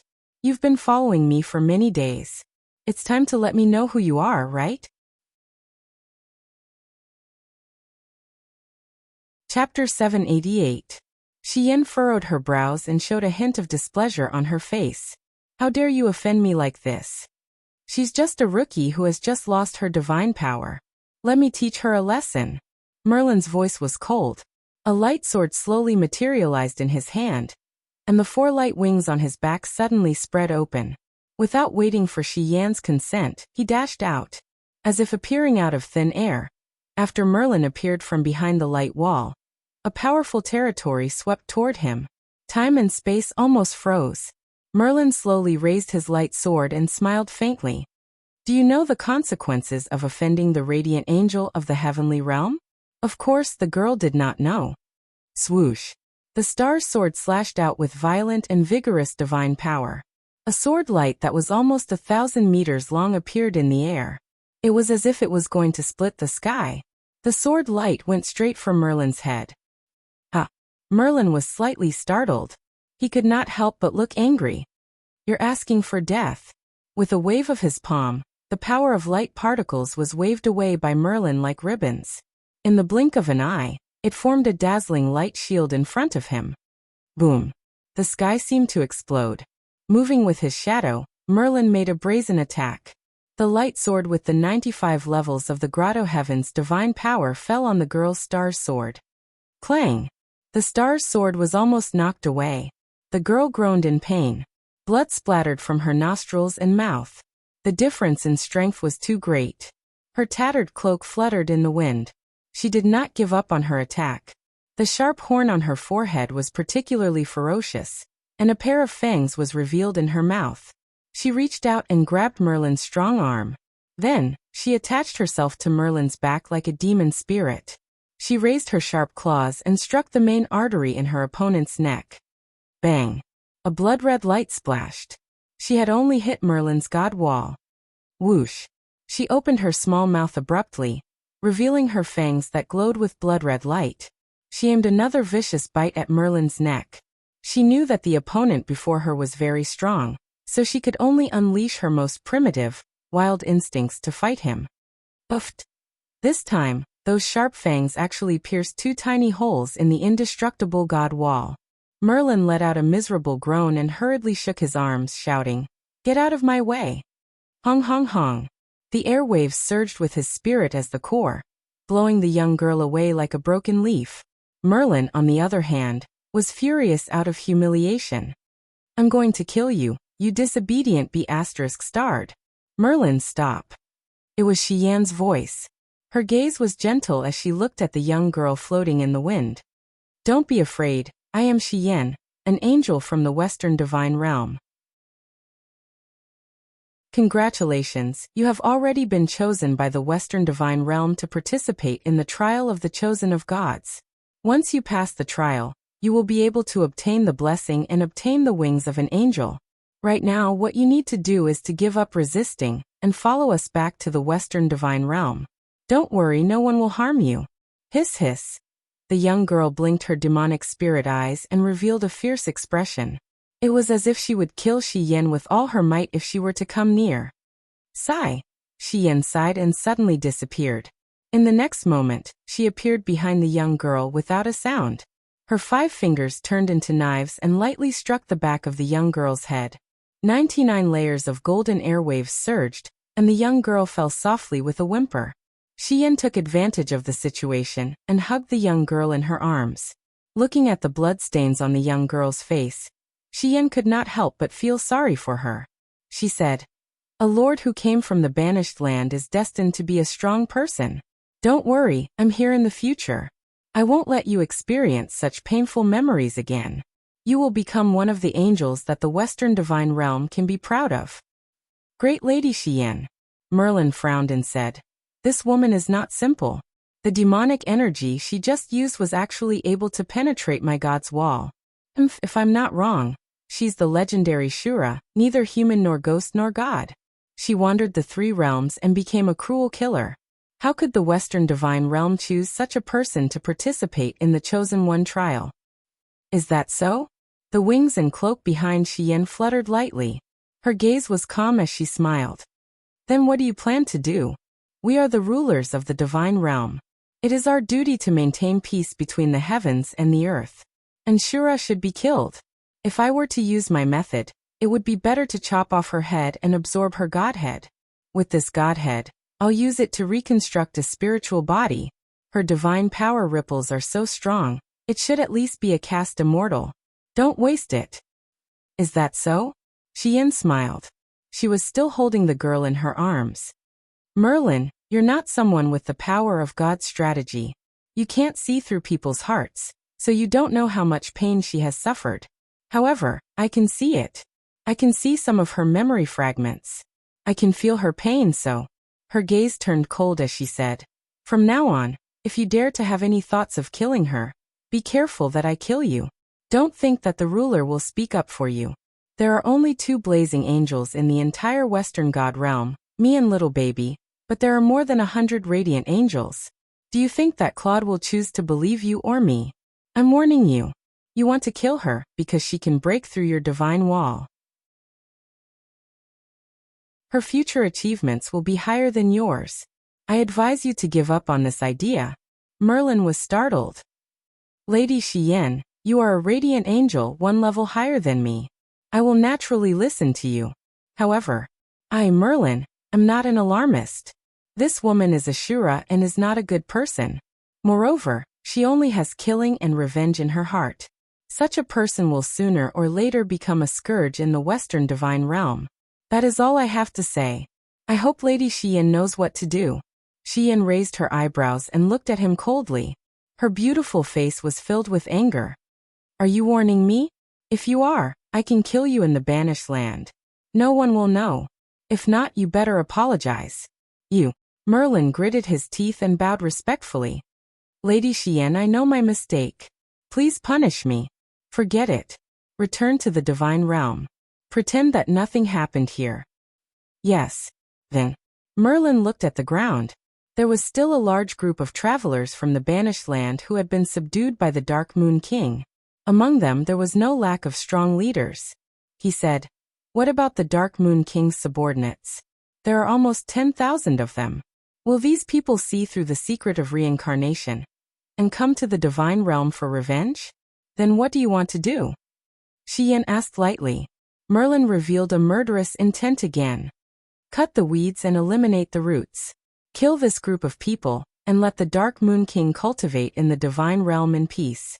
What do you think, Lady Xian? Xian's eyes showed deep disappointment. She smiled faintly. Merlin, do you know what an angel is? An angel is an angel. Do you know why your realm has been stagnant for tens of thousands of years? You entered the ranks of the God Emperor 100,000 years earlier than me. Why? This time, Merlin was a little nervous. Xian smiled faintly. Because an angel is only a clergy. We exist because of our faith. We are compassionate, and we save all the suffering in the world. If you have lost the thought of compassion and justice, and only think of killing and power, how can someone like you see through the mysteries of the 99 heaven? Merlin was silent. After a few seconds he said, I understand. Thank you, Lady Xian, for pointing it out. Don't talk so much. Return to the divine realm with me. Yes. When she woke up, she did not know when or where she was. When she opened her eyes, she was lying on a warm bed with a soft quilt covering her body. She could not remember how long it had been since she had such a soft quilt. There was no cotton in the banished land, let alone quilts. Most of the quilts were made of linen. It was like a shroud covering her body. There was no comparison at all. This was a room with green bricks and green tiles. Beside the bed was a huge floor-to-ceiling window. Sunlight shone in from outside. Sunlight, she murmured. The sunlight here was completely different from the sunlight in the banished land. She stretched out her palm. When her 5 fingers came into contact with the sunlight, she felt a burning pain. She hurriedly withdrew her fingers in pain. She saw that her fingertips were grayish-black, but they were slowly turning back to white. The body of Ashura cannot directly withstand the light of the divine realm. The blazing sun of the divine realm gathers the purest light divine power between heaven and earth. A voice came from afar. The voice came from a hall connected to the small room. A graceful woman was sitting there, tasting the thick soup. She smiled in satisfaction and said, The grouper soup of the holy lake is indeed delicious. Who are you? The girl sat up, but found that she was not wearing any clothes. She felt a faint swelling pain at the back of her head. The beautiful woman in the hall stood up. Her slender legs were wearing exquisite leather boots, and she was wearing a chain short skirt. She was obviously a practitioner. Her eyes were deep as she smiled. My name is Xian. I am one of the blazing angels in charge of the Western Divine Realm. I am also your direct superior. Congratulations, from now on, you are a member of the Western Divine Realm. The girl looked at her and said indifferently, It seems that you did not ask for my permission. Do I still need to ask for permission? Xian smiled beautifully and generously. You can't even take a single blow from me, so there is no need to ask for permission. Besides, the banished land is only one of the most insignificant places in the lower realm. With your talent, it would be a waste to stay in the banished land. In the Western Divine Realm, you will be trained and become one of the strongest gods. The only thing we need you to do is to pledge loyalty to Lord Claude. What if I don't agree? Xian smiled again. She raised her finger elegantly and snapped it. Die. The girl thought for a few seconds. I agree. That's right. Let's go. Change into a new set of clothes. I will take you to sign up for the Chosen God trial. Thank you. Chapter 789. It was a set of clothes from the divine realm. It was no longer made of linen, but rather an unknown brocade. It was somewhat similar to satin. The shirt and cloak on Xian's body should be made of this material. It looked very elegant and beautiful. The girl caressed the clothes. The material was similar to Xian's clothes, but the style was completely different. It was just a simple short skirt and upper garment. It should be the difference in rank. Stop looking. Xian smiled faintly and said, My clothes are specially made according to the rank of a blazing angel. Yours is just the clothes of a female divine servant. You have just entered the Western Divine Realm, and have almost nothing. If you want to wear better clothes, Then prove your strength to everyone. Okay. The girl nodded and began to wear her clothes. Shi Yan stared at her perfect figure. And as Shi Yan stared, she suddenly pursed her lips, revealing a trace of displeasure. She was jealous. The curves of the other party's figure were like heaven's work, extremely perfect, even slightly better than her own. All right, let's go. Take this with you. Shi Yan raised her hand and threw the stellar sword. With a paw sound, the girl caught the stellar sword. There was a strange yet familiar feeling. She couldn't help but become more calm. She smiled and nodded. Yes, Lady Shi Yan. After walking out of the room, she discovered that the outside was very spacious. And there wasn't just one house. A large number of houses were located here, and there was a bridge in the air in front of them. The bridge was made of stone bricks, and it stood in the air without any support. It was connected to the land on the other side, and the green mountains and clear waters of the land were actually suspended in the air. The young girl was secretly amazed. Was this the legendary divine realm? Looking down, there were layers of clouds below the heaven realm. Under the layers of clouds, she could vaguely see a continent. This continent should be the divine realm. There's no need to think about it. Shi Yan smiled and said, only high-ranking members of the clergy are qualified to live on the spirited mountain. The land you see is only the lowest level of the divine realm. Countless mortals and gods with mediocre cultivation stay there to cultivate. If they can't break through, they will have to live at the lowest level for the rest of their lives. The young girl was stunned. She didn't expect that the immortal realm would have such a strict hierarchy. Shi Yan continued. The God's Chosen trial is held once every 100 years, and it is used to select the most outstanding cultivators of the younger generation in the Western God realm. According to the rules, every god who is at or above the level of a radiant angel is given a recommendation.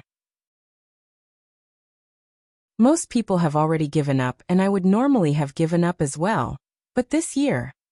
Shi Yan looked at her deeply and said, because I met you so, I decided to make an exception and recommend you to participate in the God's Chosen trial. I was the one who recommended you, so don't lose my Shi Yan's face. Understood, Lady Shi Yan. The girl spoke very little, as if she had always been like this. Do you remember who you are now? Shi Yan asked. The girl shook her head. I can't remember. Everything is just fragments of my memory. I can't connect them at all. Lady Shi Yan is someone with the power of divine strategy, and can see through people's minds. Whether I can remember or not, you should know very well, right? Shi Yan couldn't help but smile. Yes, that's right. I'm sorry, I didn't want to see through your mind. I just wanted to see what you were thinking out of habit. Oh right, if you don't have a name, you can't participate in the God's Chosen trial because you can't register at all. Do you remember your name? I don't remember. All right, I'll give you a new name now. Follow me. You'll be called Xiyin, right? Thank you, Lady Shi Yan, for giving me a name. You're welcome. Let's go. Across the bridge is the largest trial in the Western Divine Realm. Yes. To prevent her from being hurt by the sunlight, Shi Yan summoned dense clouds in the sky. Just as Shi Yan said, this trial was built on top of a spiritual mountain.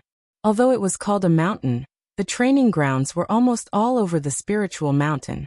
There were hundreds of trial halls alone. Shi Yan leaped up and flew into the air. The girl also followed. In the blink of an eye, the two of them landed in front of the trial hall. A group of two-winged angel guards wearing black armor bowed respectfully. Greetings, Lady Shi Yan. No need to be so polite. Open the door. I brought someone to register for the God's Chosen trial. Yes. With a creaking sound, the door covered in carving slowly opened. The inside was empty. Shi Yan walked in and smiled. No need to be nervous. Come in. The girl followed closely behind. I was wondering where you came from. So it's Blazing Angel Shi Yan. This old man greets you, lady. The main hall was empty except for a round table in the middle. Around it were more than 10 white-haired old men dressed in dark blue robes. They were probably the clergy of the Western Divine Realm. One of them, an old man holding a walking stick, bowed in a trembling manner. Shi Yan smiled. Lord Lugu, no need to be so polite. This is? Lugu's sleepy eyes fell on the girl. Oh, her name is Xiyin. She's the person I recommended to participate in the God's chosen trial. Oh, is that so? Lugu carefully looked at the girl and said, Sheen, what a nice name. Come, write her name on the register. Xian turned around and sat down on a chair, crossing her two long legs high, and said with a smile, Sir Lugu, how many people are participating in the God's chosen trial this time? Are there a lot of useful people? Lugu respectfully said, reporting to Lady Xian, there are a total of 220 people who have registered. Including Lady Xian, there are 221 people. Most of them are experts from various major planes. In addition, the four great families have each recommended one person to participate in the God's chosen trial. They are Terralin of the Radiant Clan, Lake of the Dark Light Clan, Zhou Shimin of the Heavenly Hope Clan, and Luo Pei of the Sea Breeze Clan. Terralin is known as the strongest expert of the Radiant Clan's younger generation in the last 500 years. She has already cultivated to the 29th layer of the Heavenly Abode. The other three are not far behind. In short, there will be a good show to watch in this God's chosen trial. Xian frowned and said, Is there anything else? There is. Lugu said, Lady Xian, in your hometown GD14, a new talent has appeared. Her name is Dora. She is a woman who has cultivated to the 44th layer of the Heavenly Abode at the age of 27. However, she is a commoner, so she wants to use this God's chosen trial to become one of the battle angels of the God realm. It is also because of the appearance of this 44th layer of the Heavenly Abode that the four great families are very nervous. Almost everyone is very optimistic about her. Humph. Xian pursed her red lips and said, Is the training starting tomorrow? Yes. Lugu smiled. Starting from tonight, all the participants can only stay in the trial field until the final victor is decided 10 days later. During this time, the trial field is completely closed and no one is allowed to enter. Even Lord Claude is not allowed to enter. So if Lady Xian has something to say to Xian, then hurry up and say it. If you are late, you might not have the chance to say it. The girl frowned, not understanding the deeper meaning of Lugu's words. However, as a blazing angel of the Western Heaven realm, Xian naturally understood. The so-called God's chosen trial was actually a method of survival of the fittest. Within 10 days, the losers would be continuously eliminated, and the losers would be very tragic. Being disabled was already considered lucky. According to past practice, the death rate was more than 80%, and most of the losers would die and nothing else. In the end, the top 10 winners would be decided, and according to their performance, they would be given the qualifications to become battle angels.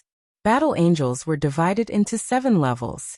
A level 7 battle angel could obtain the inheritance of 4 wings if they broke through again, but since ancient times, there were not many people who could successfully break through.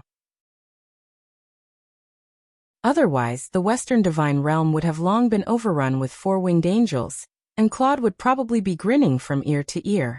If there were another 10,000 4-winged angels, Claude would definitely declare war on East Heaven and destroy the forces of the 7 luminaries Demon Emperor in one fell swoop.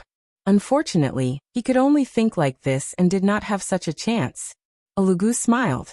Madam Xian, you are a blazing angel, one of the leaders. You have immunity. Do you need us to give you a way out and let you live? This, Xian muttered to herself. Her beautiful eyes looked deeply at the girl beside her. Then she shook her head. There is no need for special treatment. I am very clear about Xian's strength. Even without any special treatment, she can still walk out of the trial unharmed.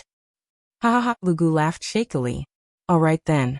As expected of someone that Madam Xian has taken a liking to. Then we will treat her as an equal and do as Madam Xian said. And all right. Xian stood up and put her hands on the girl's shoulders. With a deep gaze she said, Xian, do your best. I will always pay attention to you. Don't let me down.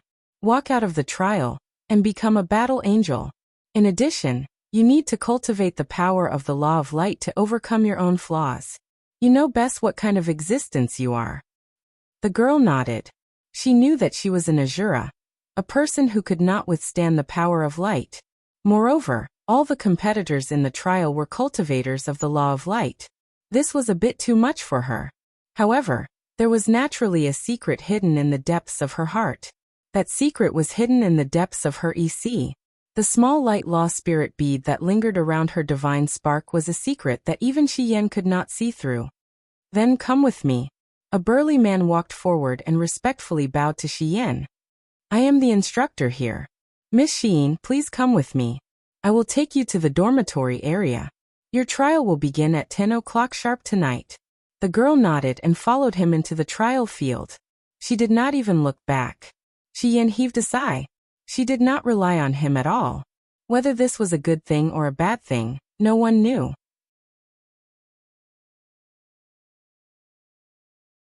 Chapter 790. In the training field, there were altar-style buildings, and there were many guards. Judging from the aura, there were many God King level powerhouses among these guards, and the instructor leading the way in front had steady steps and a long breath. With every step he took, he could faintly create a divine power impact, a total of 55 waves. The girl walked quietly, but in her heart, she was thinking about what her chances of winning would be if she fought with this instructor. Perhaps if she used the celestial dragon crystal, she would have a 40% chance of winning, but if she hid her cultivation of the law of light and only fought with the power of Shura, she might not even have a 10% chance of winning.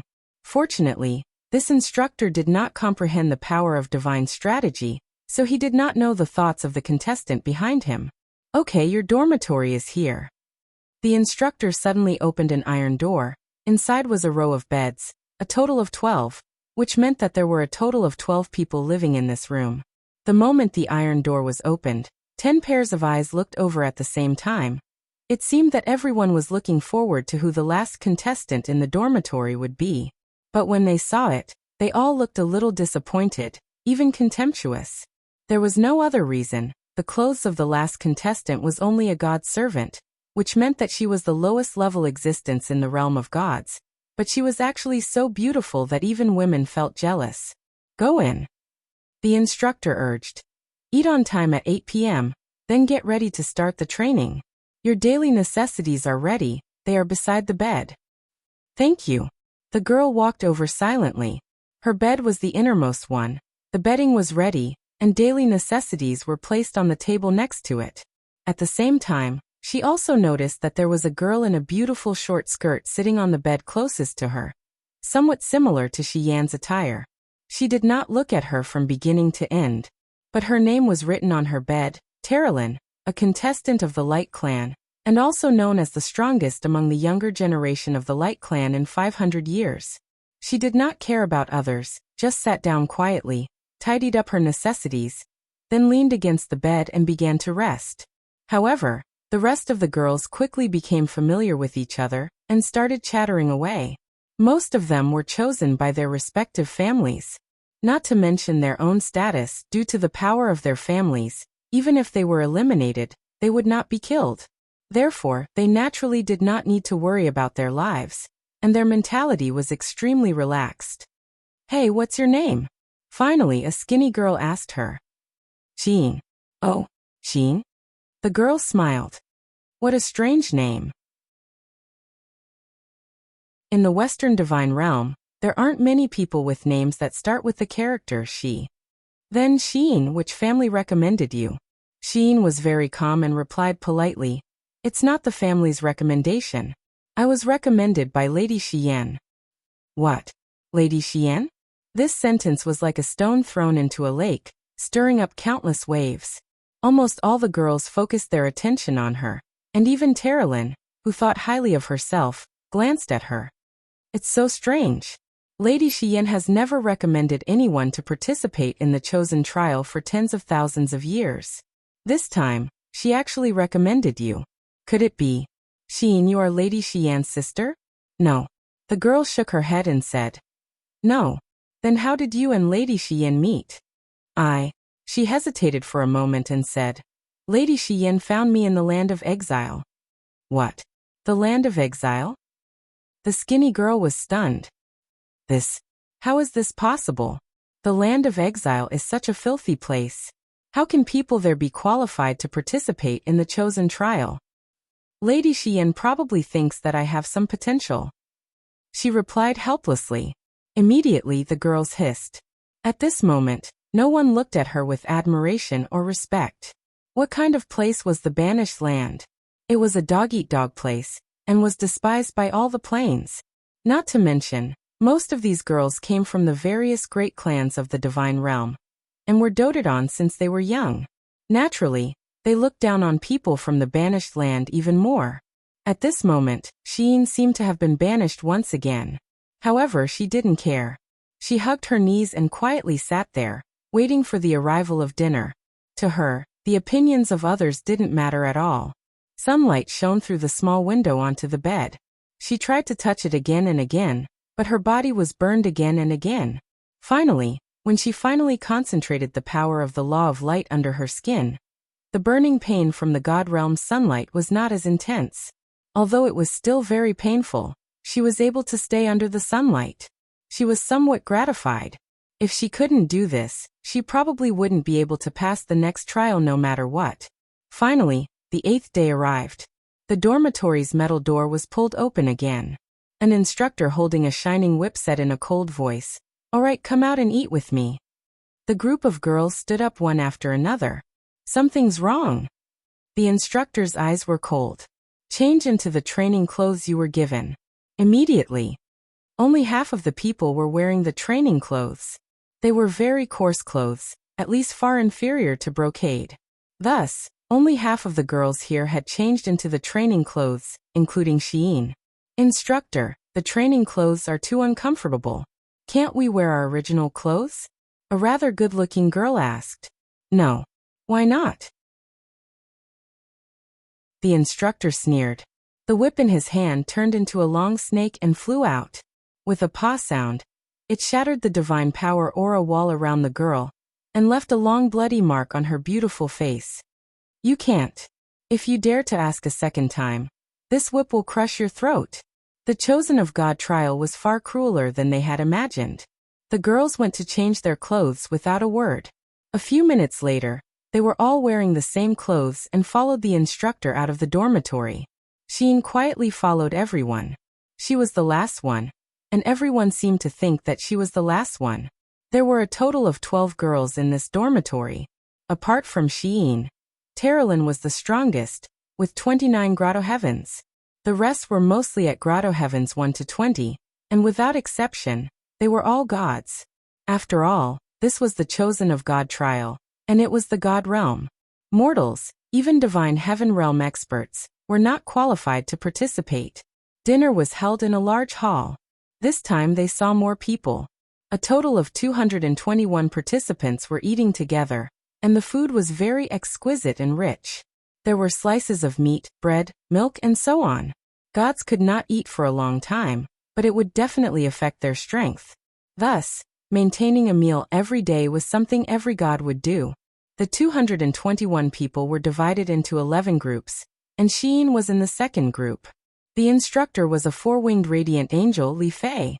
It was a name that was completely different from her, and her appearance was more in the style of the shattered cauldron realm, belonging to the Orientals.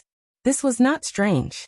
Although the four celestial realms had very different languages and cultures, their languages had already begun to assimilate after Fuxi ascended to the heavens beyond heaven. The people on the other planets were all different, and their languages were also very different. However, they would eventually return to unification. As the king of gods in the heavens beyond heaven, and the founder of the Eastern civilization, this was very easy for Fuxi to accomplish. Among the thousands of planes under the jurisdiction of the Western Divine Realm, the Celestial Pole Continent and the other planes all spoke Fuxi's language and had similar cultures, but they were still under the jurisdiction of the Western Divine Realm. This was without a doubt. "Follow me." Li Fei wore a pair of leather boots and walked in a straight line. Her tight-fitting short skirt outlined the curves of her round and smooth buttocks, making them extremely enchanting.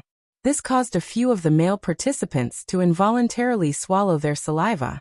As the participants of the various great clans, they naturally did not lack women. However, they had never tasted a divine emperor-level woman like Li Fei before. "Haiku."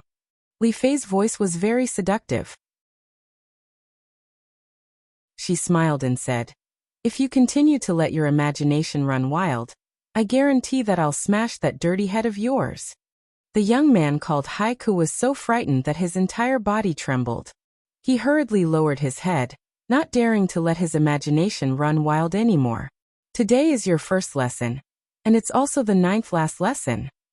Li Fei brought everyone into a cultivation hall, and there was a group of guards keeping watch.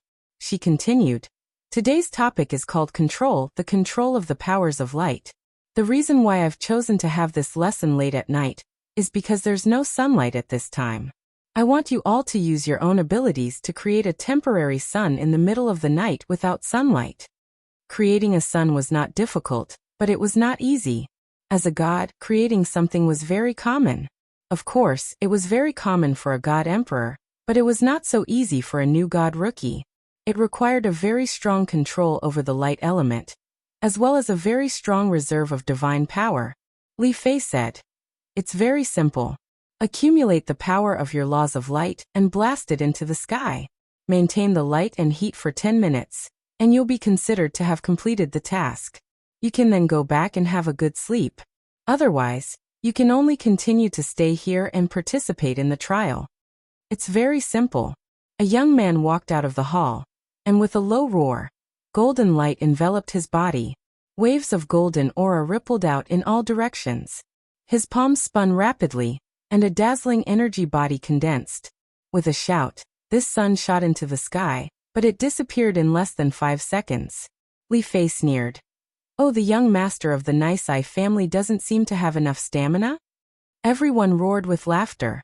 Li Fei's gaze swept across everyone and she said, "Who else wants to try?" After that, a few more participants went to try. The result was that they either did not have enough power, or they did not have enough stamina. However, there was a young man called Lake who managed to last for 7 minutes on his first try. It was only a matter of time before he broke through to 10 minutes tonight. Finally, when it was Xian's turn, everyone's gaze turned to him.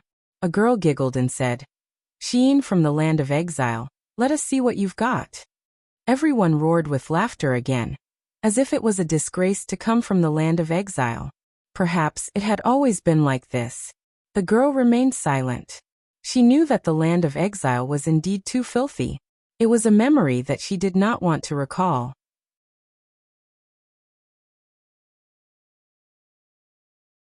Chapter 791.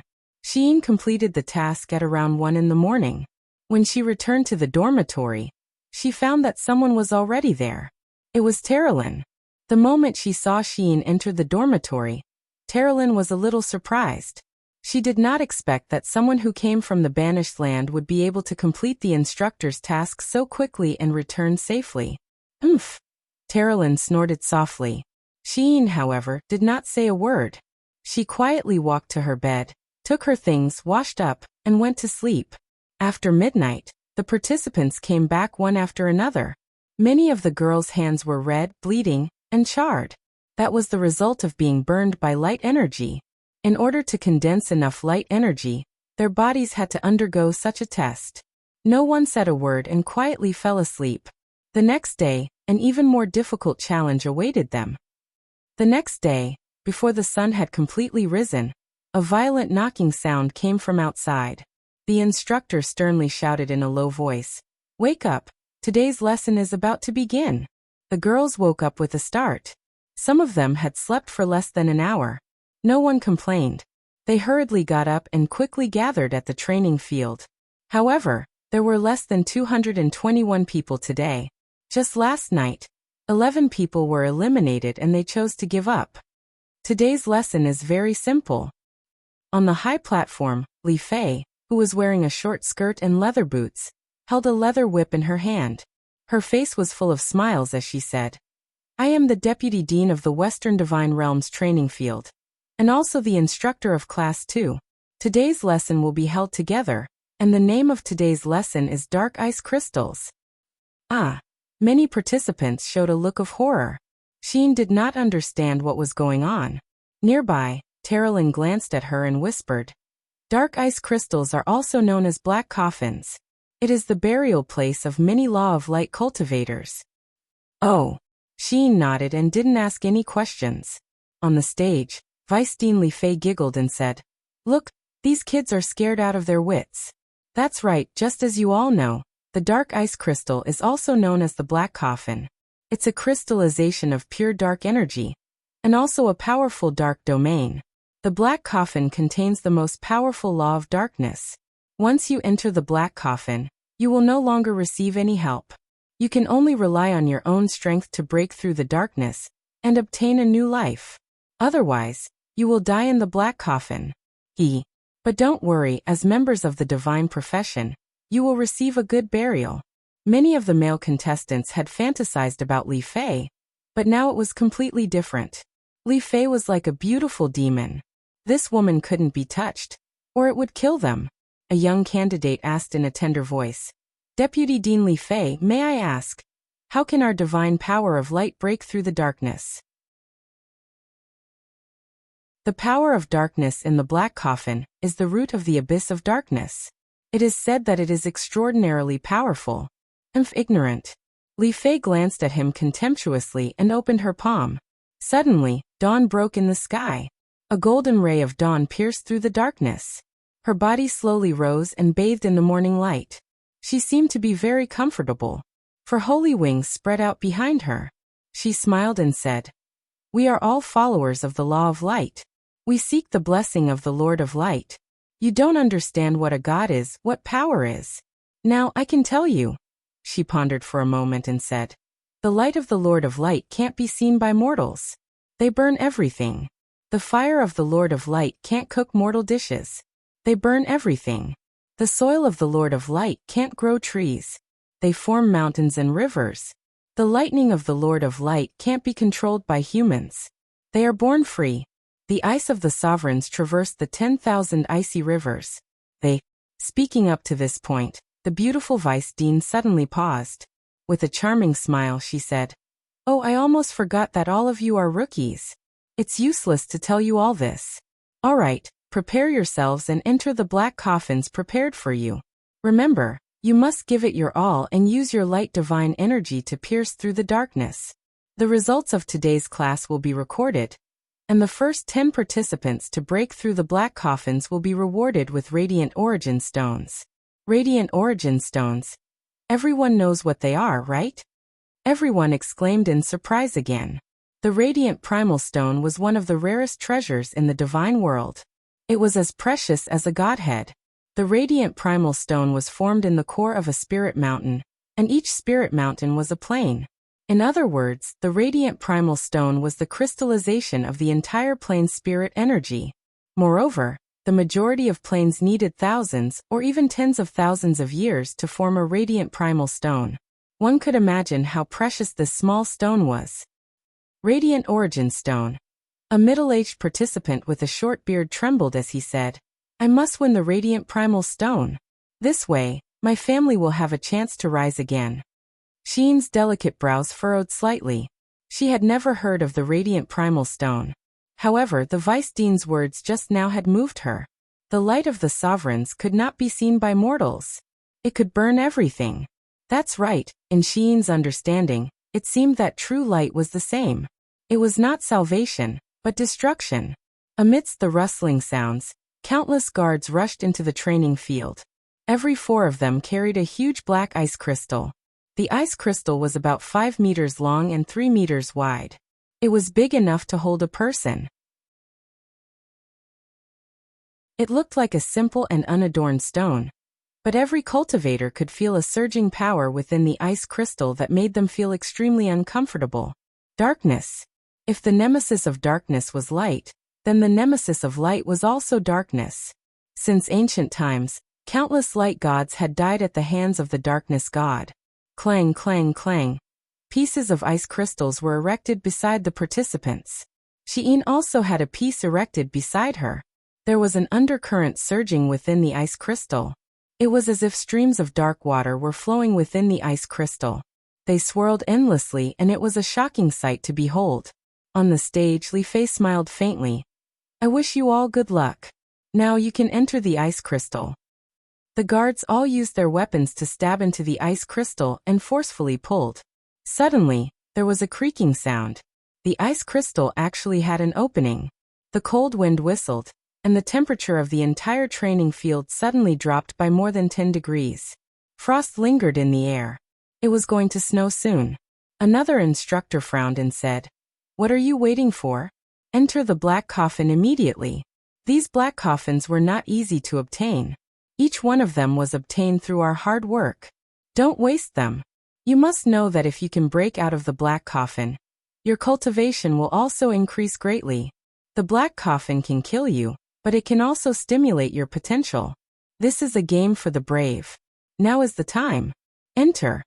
Sheen jumped into the black coffin. Her beautiful figure did not hesitate at all. Not far away, Terilyn was startled. She frowned slightly. This Sheen was becoming more and more complicated. Was she looking forward to the cultivation after entering the black coffin? This kind of person was very scary. The group of participants entered the black coffin one after another.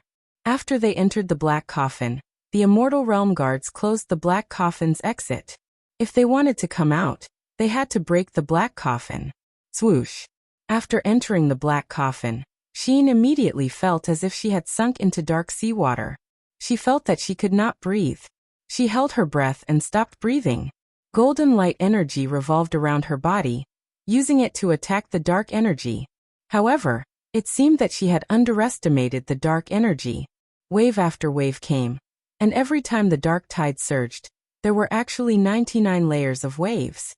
No wonder, she frowned. She finally understood why the black coffin was so precious. It contained the purest dark energy. It was comparable to the energy of a cultivator with the 99 levels of the law of darkness. Her first attempt at attacking the black coffin failed very quickly. She was exhausted, and the light divine power in her body seemed to be almost exhausted. Moreover, the dark energy continued to corrode her body. It wanted to occupy her body. Sheen gritted her teeth. Her eyes stared at the deep sea of darkness. She clenched her fists and let out a cry.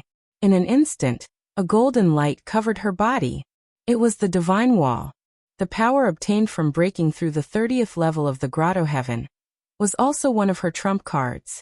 Once the divine wall appeared, the dark energy could no longer invade her body. What she needed to do was to wait for her divine power to recover. Once she was full, she would start the next attack. In her EC, the young overgod lattice emitted a rich light, providing her with the power to rush out of this dark space. But soon, Sheen found that the dark energy around her seemed to have an inexplicable affinity with her. Her body even began to enjoy the dark energy. She was shocked and quickly understood that it was the Azura constitution. Azuras were originally assassins in the dark. Now that she was inside the black coffin, the surrounding dark energy seemed to recognize her as its master. This is great. She rejoiced inwardly and opened her eyes. Her eyes were covered in a layer of blood-red light, and her body was surrounded by a faint red light. She allowed the dark energy to flow into her body. Then, she used her overgod divinity to convert the dark energy into light energy. As a result, the power of darkness in the black coffin became lesser and lesser, while the power of light became greater and greater. What's going on? On the instructor's stand, a bearded instructor looked at a black coffin in the distance. He saw that the light in the black coffin was faintly discernible. In contrast, other than the black coffins of Terilyn, Dora, and Lake, which were glowing with a faint golden light, the black coffins of the other participants were mostly dark. He said with a face full of suspicion, "Is that Sheen?" "That's right." Li Fei squinted her beautiful eyes and smiled. The person chosen by Lady Xian is indeed not ordinary. Can she break out of the black coffin in an hour? If that's the case, she will break the record set by Lady Xian. Not necessarily. Li Fei smiled faintly. Watch carefully. The participants this time are getting more and more interesting.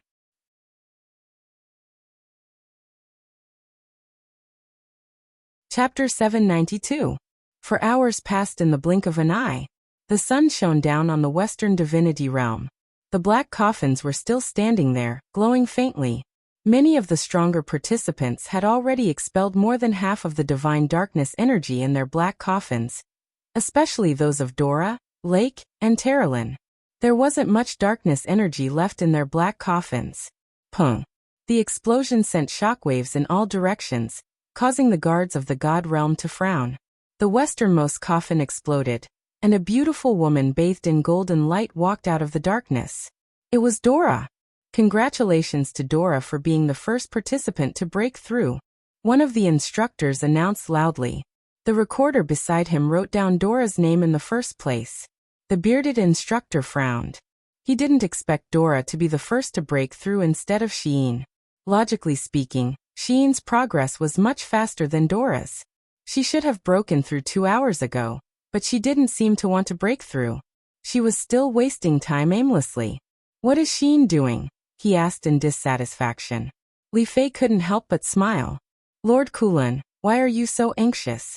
Even Xiyin isn't anxious, so why are you so anxious? Kulin clenched his fists. I think you know better than me how precious a radiant primordial stone is. Every radiant primordial stone needs the Lord Ruler's permission to use it.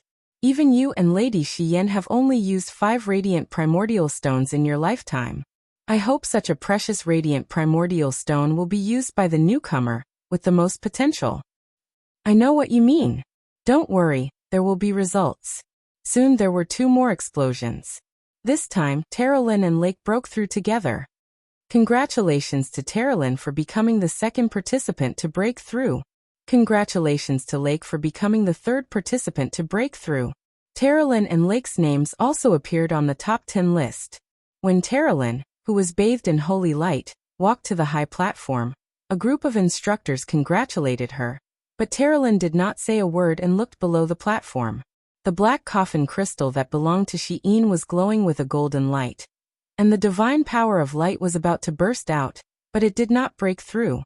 Only God knew what this girl from the banished land was thinking. Pung! With another explosion, the 4th place also appeared. It was Luo Pei from the Sea Breeze clan.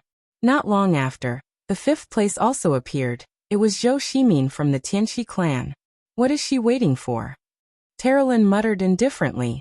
On the side, Dora's small body contained a powerful force. She narrowed her beautiful eyes and remained silent.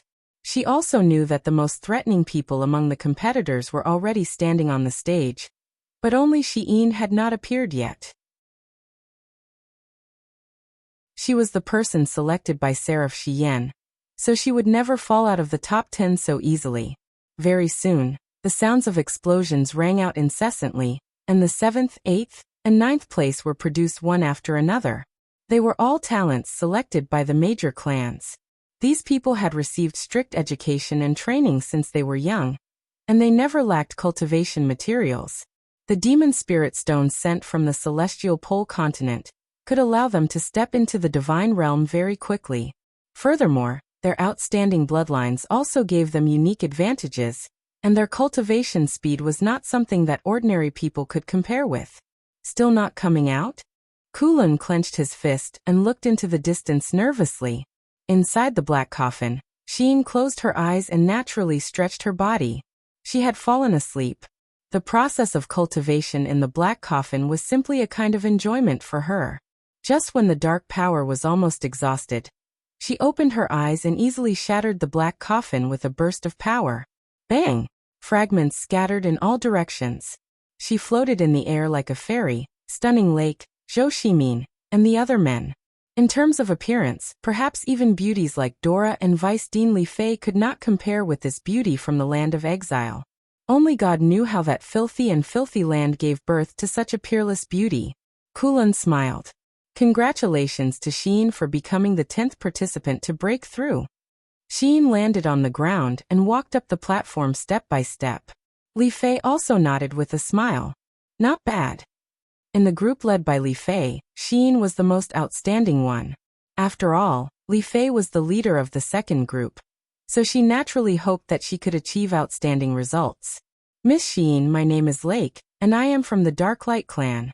Lake was only in his 20s, so he could not help but be attracted to beauties of the same age.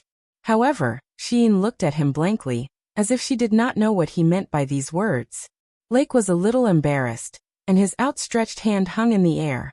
To think that he was also an outstanding figure among the rising stars of the Western God realm. Whether it was in terms of cultivation or appearance, he was outstanding. who knew how many women from various families had extended an olive branch to him. However, in front of Shein, Lake actually felt that he was practically nothing. Terralyn smiled faintly and did not say anything. However, this smile was like a slap to Lake's face, and he immediately blushed. Li Fei saw this and did not say anything. At this moment, there was a sudden explosion in the distance, and flames shot into the sky. What happened? Did someone break through again? Terralyn asked in surprise. No, not a breakthrough but a death. Li Fei sighed. This kind of thing was inevitable in every chosen of God trial. Kulin shouted in a low voice, "Guards, extinguish the fire." A group of guards rushed forward and used their divine power to extinguish the fire. After extinguishing the fire, there was a charred corpse among the wreckage. He had failed to break through the dark energy, and in the end, he was swallowed by the darkness. This was the result of not being strong enough. An instructor shouted, "Participant from the All-Heaven realm, Hule, has failed the trial and died. Choose a day to bury him." A few guards carried Hule's corpse out as if it was nothing out of the ordinary. Shein silently looked into the distance, and a trace of pity flashed in her eyes. This trace of pity did not escape the eyes of one person. It was Dora. She had been paying attention to Shein this whole time, and at some point, she had already regarded Shein as her number one threat. However, at this moment, Dora's eyes flashed with contempt. A person with pity did not deserve to be the final winner of the Chosen of God trial. The results appeared one after another, and people continued to break through. But by the time it was almost evening, there were less than 50 people who had broken through. Li Fei seemed to be a little impatient. She sat up from the bench and said, "No more waiting. Let's eat. Distribute the radiant primordial stones to the top 10 participants." "Yes, Vice Dean." 10 immortals respectfully came forward with wooden boxes. The top 10 participants received one each, and Shein also received one for himself. Although he was only in 10th place, the reward was actually the same as for first place. The moment the wooden box was opened, a dense wave of light divine power rushed out. Inside the wooden box lay a stone that glowed with faint starlight. The radiant primordial stone was the crystallization of the spiritual energy of heaven and earth. After being tempered, it would become a light-type energy crystal. With a little refining, one could absorb the light divine power within it. This was not something that ordinary people could obtain. "All right, let's go eat." Li Fei looked at the sky and said, "It's getting dark. Leave 10 instructors behind to guard the other participants. The rest of you, go rest and cultivate the radiant primordial stones. The next class is in 3 days." "Yes." Li Fei remained silent as she watched the group of participants being escorted away by the guards of the celestial realm. "Vice Dean." Kulin couldn't help but frown and said, "Do we need to send people to protect the top 10? That radiant primordial stone is a treasure that even the great clans can't get their hands on. I think there will definitely be people who covet these radiant primordial stones." "No need." Li Fei's beautiful eyes revealed a cold light and said, "The Western Heaven Realm has always been a place where strength speaks.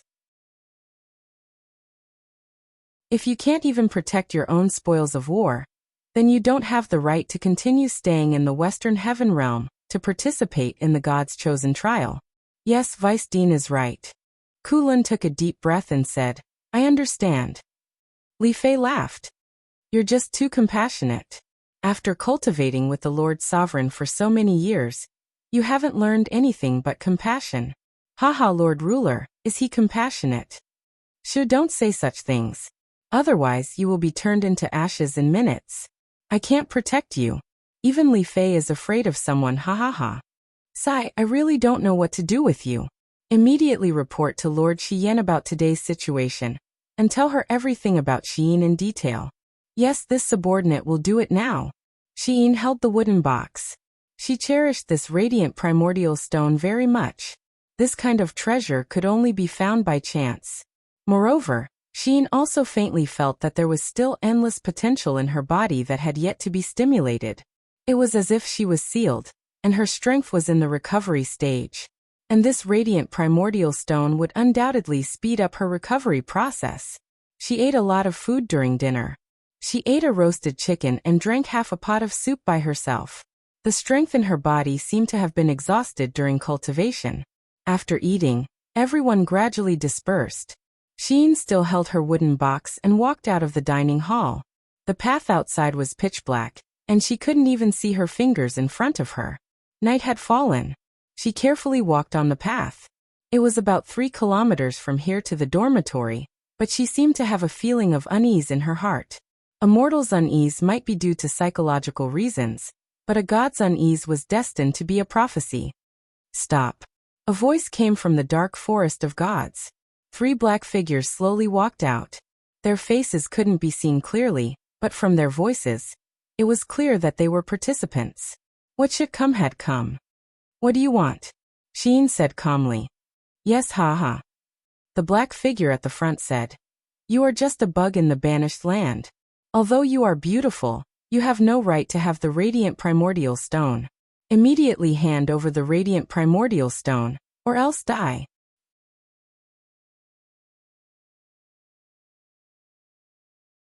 Chapter 793. Really? The girl smiled beautifully. If I don't hand over the light raw stone, will you really kill me? That's right. The leading participant sneered. You are only one person. Even if you have the cultivation of the 30th heaven, you are only SOSO. There are 3 of us, and each of us is above the 20th heaven. Killing you is as easy as flipping our hands. Since you want it, I will give it to you. The girl smiled and threw the wooden box into the air. The light raw stone. The leading contestant was full of excitement. He flew over and held the wooden box with both hands. However, the moment he touched the wooden box, he felt a sharp pain in his abdomen. He saw a blade piercing through his abdomen. The blade was surrounded by starlight. It was very mysterious. This sword is so beautiful. This was his last thought before he died. Oh my god, this B*TCH killed Master Duke. Kill her. The other 2 contestants rushed over together. They held the divine power of light in their hands. 2 beams of light penetrated through the attack. However, Sheen was faster. A golden crystal appeared around the blade. It whistled through the air, ignoring the attacks of the 2 contestants. Bang! Bang! The light energy bombarded her chest, but it was blocked by the divine wall. Oh my god, she has a godly wall. We have to. Before the contestant could finish his sentence, his throat was pierced by the golden crystal. His divine power strong wall was useless against the celestial dragon crystal. As Sheen spun around, a golden airwave rippled out and 3 celestial dragon crystals shot out at lightning speed. Puff! Puff! Puff! The last participant's eyes were wide open in a daze as he knelt on the ground with a thud. There were 3 horrifying bloody holes in his chest. This was the difference in strength. 3 people ganged up on 1 person, but they were all killed in less than half a minute. Sheen didn't say anything. She picked up the wooden box from the grass and silently disappeared into the divine forest. Not long after, they would be able to see the lights of the dormitory area. There were a few divine realm guards and 2 instructors standing guard there. It was safe. Sheen, you're back? One of the instructors recognized her. After all, there weren't many candidates who were beautiful and powerful. Moreover, everyone knew that Sheen's recommendation was the legendary commander-level Seraph Shiyen. She was one of the gods who stood at the top of the Western Divine Realm. Yes, instructor. Sheen turned around and entered the dormitory. In the dormitory, Terilyn was already cultivating. She was lying on the bed, holding a radiant ore in her hand. The light from the ore was faintly discernible, and she was constantly absorbing it. Such a big radiant raw stone was enough for her to absorb for about 3 days. This was also the reason why Li Fei took 3 days off. The Chosen of God trial was called the selection of talents, but everyone knew that it was only for the survival of the fittest to determine the final 10, which were also the strongest 10. Once the list of 10 appeared, they would definitely be entrusted with heavy responsibilities. Slowly sitting on the bed, Sheen also began to refine the radiant raw stone. The other girls in the dormitory could only stare in envy. This was the dormitory, and no one dared to act recklessly. Otherwise, the instructor's pointer would be enough to tear them apart. Higher up in the trial field, a spirit mountain was hidden in the clouds. There were many palaces on the spirit mountain. This was the temple of the Western divine realm, and also the residence of the ruler, Claude. The ruler of the Western god realm stood with his back to the crowd beneath a small, bleak window. He wore a black cloak that revealed the golden armor on his shoulders.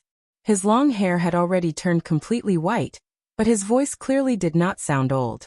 Everyone retreat. Xian and Eva stay, he said softly. Yes. The gods all retreated, including Li Fei, Kulin, Merlin, and the others. When all the gods had retreated from the temple, only the 3 of them were left. The progress of the Chosen of God trial is not bad, right?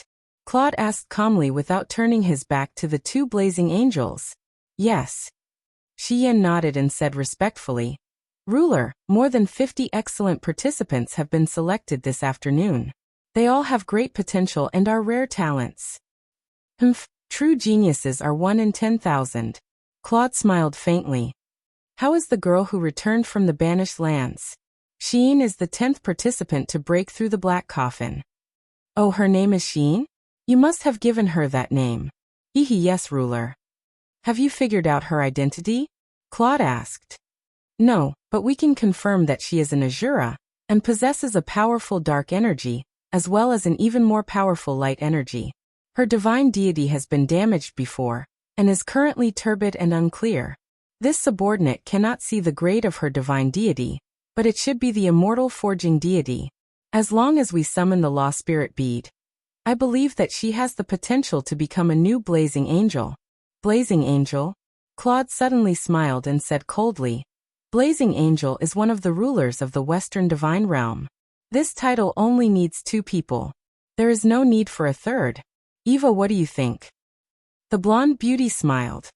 Ruler is wise. Xian was startled. Then, how does Lord Ruler plan to use Xian? She is an exiled person from the exiled land, a fallen god. She is destined not to be on the same level as us in the Western divine realm. Claude laughed coldly. What's more, she has the dark power of Ashura in her body, which makes it even more impossible for her to become a person of the god realm. So no matter what the final result of the Chosen One trial is, she must leave the Western divine realm. But ruler, Xian was startled. She knelt on one knee and said sincerely, You want to protect her, Xian? Yes. Xian said quietly. I used my divine strategy to see through her memories. She has experienced a lot, wandering from place to place, going through countless hardships. I seem to see myself from tens of thousands of years ago in her. So, Xian asks Lord Ruler to pardon Xian. I really want a sister like her. Forget it. Claude said indifferently. It's fine if you want to protect her, but I have to give face to the blazing angels. However, all the dark power in her body must be removed. The Western divine realm only needs the inheritors of the law of light, not the filthy possessors of the law of darkness. Yes, this subordinate understands. But how can we get rid of the dark power? Ha ha ha. Claude laughed, his back still facing the 2 blazing angels. Have you forgotten about the lost paradise? Lost paradise? Xian shuddered. Does ruler want to use the lost paradise to cleanse Xian's body of the Shura power? That's right. Claude said indifferently. It's useless to keep the lost paradise in the divine palace. It's better to use the lost paradise's illusory purgatory to cleanse the dark power in her body. But Xian gritted her teeth. But no one who has entered the lost paradise for hundreds of thousands of years has ever come out alive. The lost paradise is just a curse, a dead place full of illusions and curses. How can we? Xian. Claude's voice became slightly stern. Don't forget your identity. You are a blazing angel, one of the rulers of the divine realm. You weren't like this in the past. There's a limit to how much mercy you can show to a person. This subordinate understands. Xian murmured. Then when the trial is over, send her into the lost paradise. You 2 can leave as well. Yes. Xian and Eva retreated. The moment they stepped out of the hall, Eva couldn't help but frown. Sister Hyan, how can you be so reckless? You actually offended Lord Ruler for a woman from the banished land. It's fortunate that Lord Ruler has a good temper today. Otherwise, you would definitely be punished. Under the starlight, Eva's blonde hair fluttered in the wind. Her exquisite and beautiful face was full of reproach. I can't describe that feeling. Xian sighed and slowly walked down the steps, saying, From the first time I saw her, I was very distressed by everything she had encountered. I can't read her past, but I know that she must have suffered a lot. She has a kind of power that makes people want to get close to her, even want to. Eva's eyes widened. Even what? To submit. What? Eva was so frightened that she took several steps back. Are you crazy? Sister Hyan, you are a blazing angel. Why would you feel reverence for someone from the banished land? I really can't imagine. Not really. I feel very little reverence, more like closeness. Xian bit her red lips. I don't know what's wrong with me. My entire body seems to be in a mess.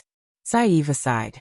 It's probably because you haven't had your period for a long time after stepping into the 99th level of the grotto heaven. You. Xian couldn't help but blush. Why are you talking about this? Don't forget that you are a blazing angel. Don't be so improper. Eva no longer had the dignity of a half-blazing angel. She held Xian's arm and laughed. The God realm doesn't prohibit relationships between men and women. Even the Lord Ruler tacitly agrees. Every year, many radiant angels and strength angels descend to find handsome men to relieve their loneliness. Don't tell me. Sister Hyan, don't you want to? Xian's eyes dimmed. Men are troublesome. You're so serious. Eva chuckled. It's been a long time since we went to the God realm. After the chosen God trial, let's find a plane and go sightseeing. How about it? Let's talk about it after Xian passes the Lost Paradise. Otherwise, I won't be in the mood. Alright then. Don't worry. I will put in a good word for Xian to the Lord Ruler. Early in the morning, an alarm sounded in the training field. An instructor shouted from outside the dormitory area. Duoku and the other two were killed last night on a forest path. Participants, please pay attention to your safety. Duoku and the other two were killed last night on a forest path. Participants, please pay attention to your safety. It seemed like he was only warning everyone to pay attention to their safety, but not to pursue the matter.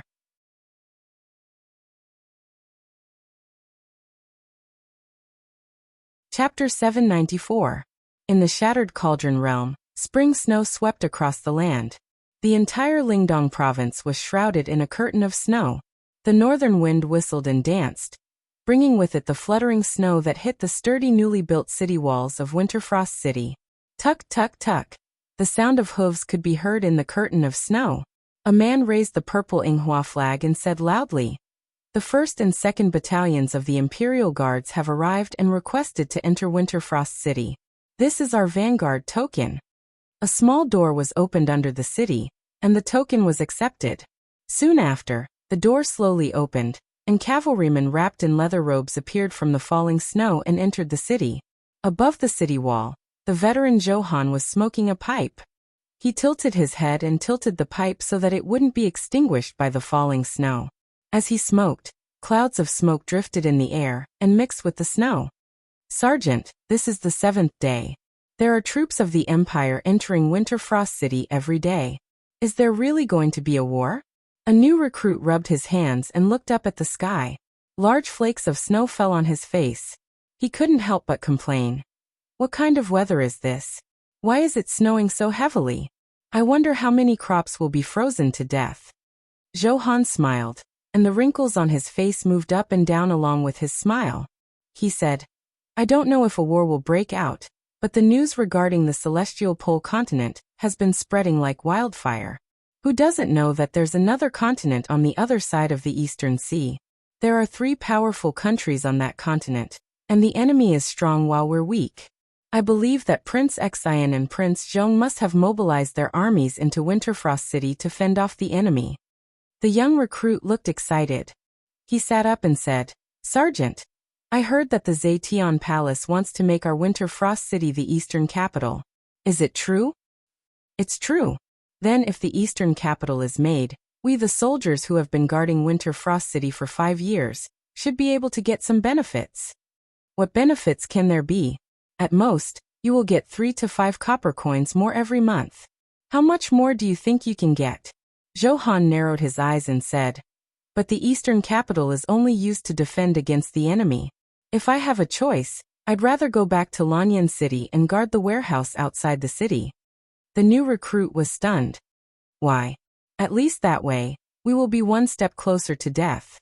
The old recruit continued smoking. It was at this moment a soldier's shout came from somewhere in the inner city. Duke Wei is here to patrol the garrison. The veteran hurriedly patted the tobacco leaves in his tobacco pot onto the snowy ground.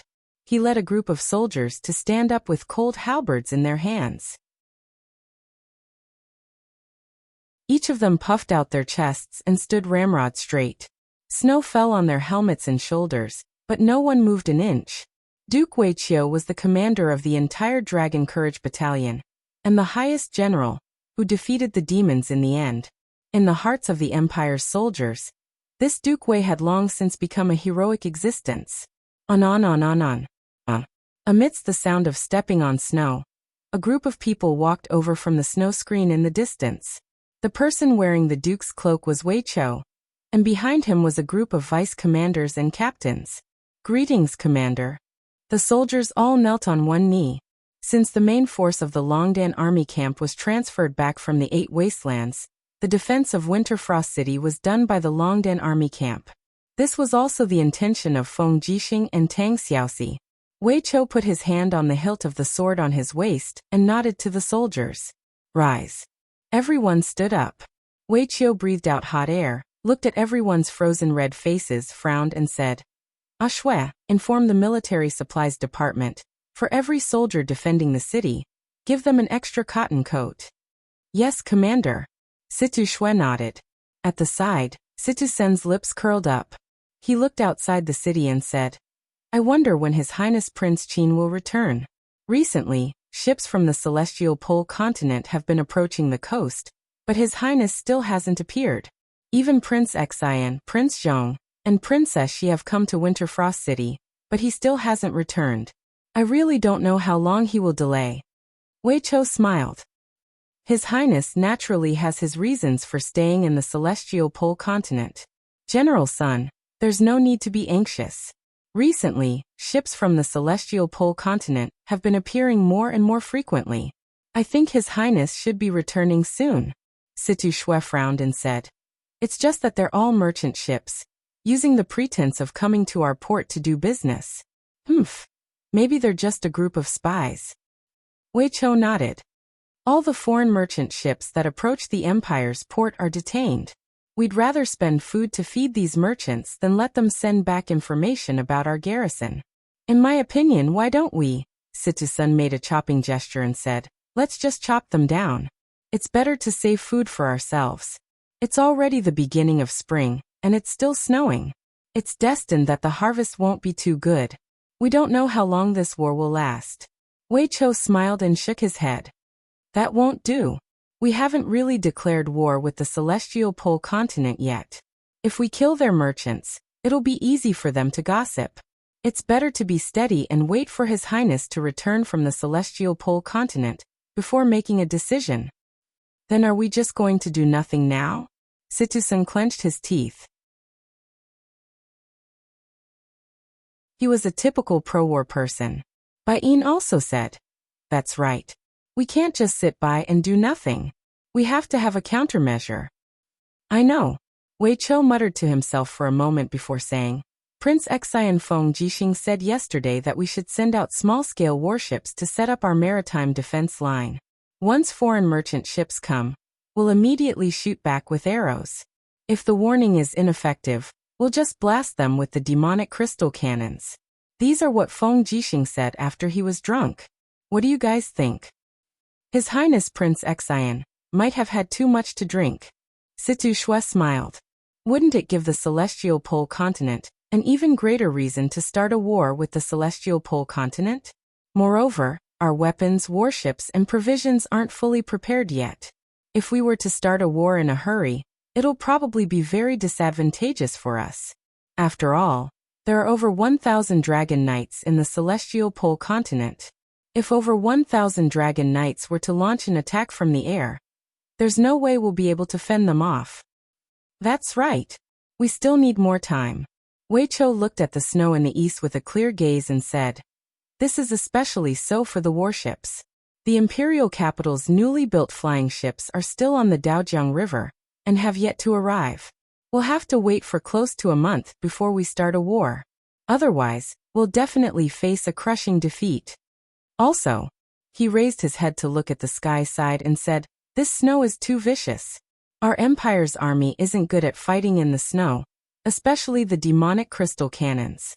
The firing mechanism of the energy crystals is easily affected by the accumulated snow, causing it to lose its effectiveness. When His Highness Prince Qin was around, the demonic crystal cannons would always be used in sunny weather. With the current weather, we should try our best to avoid a battle." That does seem to be the case. Situ Sen nodded, reached out to pat Wei Chou's shoulder, and said, "How's your cultivation of that ghost god divinity that His Excellency gave you before he left?" "I've made some progress." Wei Chou smiled. "Come, let us take a look." Wei Chou walked to the wall, away from the line of sight of a group of soldiers, and suddenly opened his palm. Instantly, a faint purple light rose from his palm, filled with dense ghost god energy. This was the energy that he had absorbed from the ghost god divinity. Back then, Lin Muyu had used the treasure cauldron to help him cultivate the ghost god divinity, and now, Wei Chou had cultivated the ghost god energy to 10 times its original strength. "Oh my!" Situ-san was speechless, and he said, "Your cultivation is not bad. You're already in the Holy King realm, right?" Wei Chou nodded. "After cultivating the ghost god energy, my cultivation has improved by leaps and bounds. And now I'm at the peak of the Holy King realm. Moreover, Lord Chu Chu often teaches me, so with Princess she's help in guiding and refining my ghost god energy, I should be able to step into the godly state within half a year." Situ-san took a deep breath, and he said, "She's practically their own child. Why don't I see them pointing at me?" Wei Chou smiled. "Princess, she said that she wants to point at you, but you're cultivating the same astral tactics as Lord Chu Chu, and she knows nothing about it, so it's better to wait for Lord Chu Chu to come back. That's the only way." At this moment, from the east of the city, another figure walked over. It was a man in a dark green cloak. Winterfrost City had been under martial law for a long time, and during the period when the Imperial Army was stationed here, no one was allowed to enter or leave the city, be it merchants or pedestrians. The appearance of this man surprised the soldiers on the city wall. "Who is it?" Johan, the veteran soldier, raised his hands and shouted at the man in the distance. The man did not speak, but continued to walk toward the city gate. "Archers!" Johan shouted. "Winterfrost City has been under martial law, and no one is allowed to enter before 4 months. Hurry up and leave. If you don't speak, we'll shoot you." The person walked in the snow, his footsteps unsteady. After coming to a stop, he lifted the furry cloak on his head, revealing a handsome face. He looked up at the people on the city wall, smiled, and said, "Is there anyone in the Longdan army camp who doesn't know me?" Johan trembled. King Qin. "What?"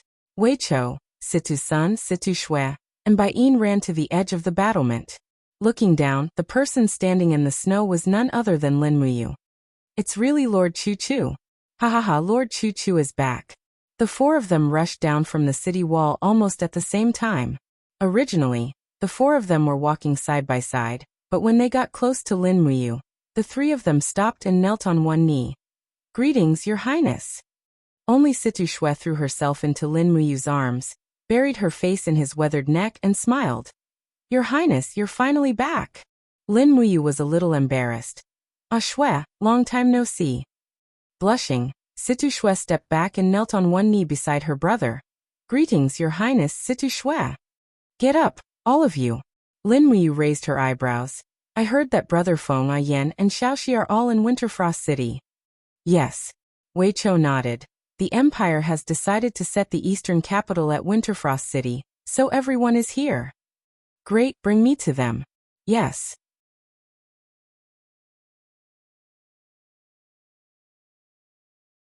Chapter 795. The guards brought over a warhorse, and Lin Muyu got on it. She entered Winter Frost City under the escort of Situ-sun, Wei Chou, and the others. The snow was falling like feathers, and there were very few people on the streets. Everyone was very quiet. Other than the sound of the horses' hooves and the snow falling on the cloaks, there were almost no other sounds. Lin Muyu looked at the two sides of the street. The doors of the noodle shops were tightly shut, and the taverns were all closed for business. Everything seemed to be different from before. From afar, she could see groups of Longdan army camp patrolling the city with long spears in their hands. What's going on? He asked. Wei Chou knew what he wanted to ask. He cupped his fists and said respectfully, ever since the decision was made to make Winterfrost City the eastern capital, the Empire's army has moved into Winterfrost City in large numbers. Now there are 1 million citizens in Winterfrost City, and the army has exceeded 400,000 soldiers. Therefore, in order to save on food, Prince Xian Feng Jixing ordered the closure of the taverns, restaurants, and the like.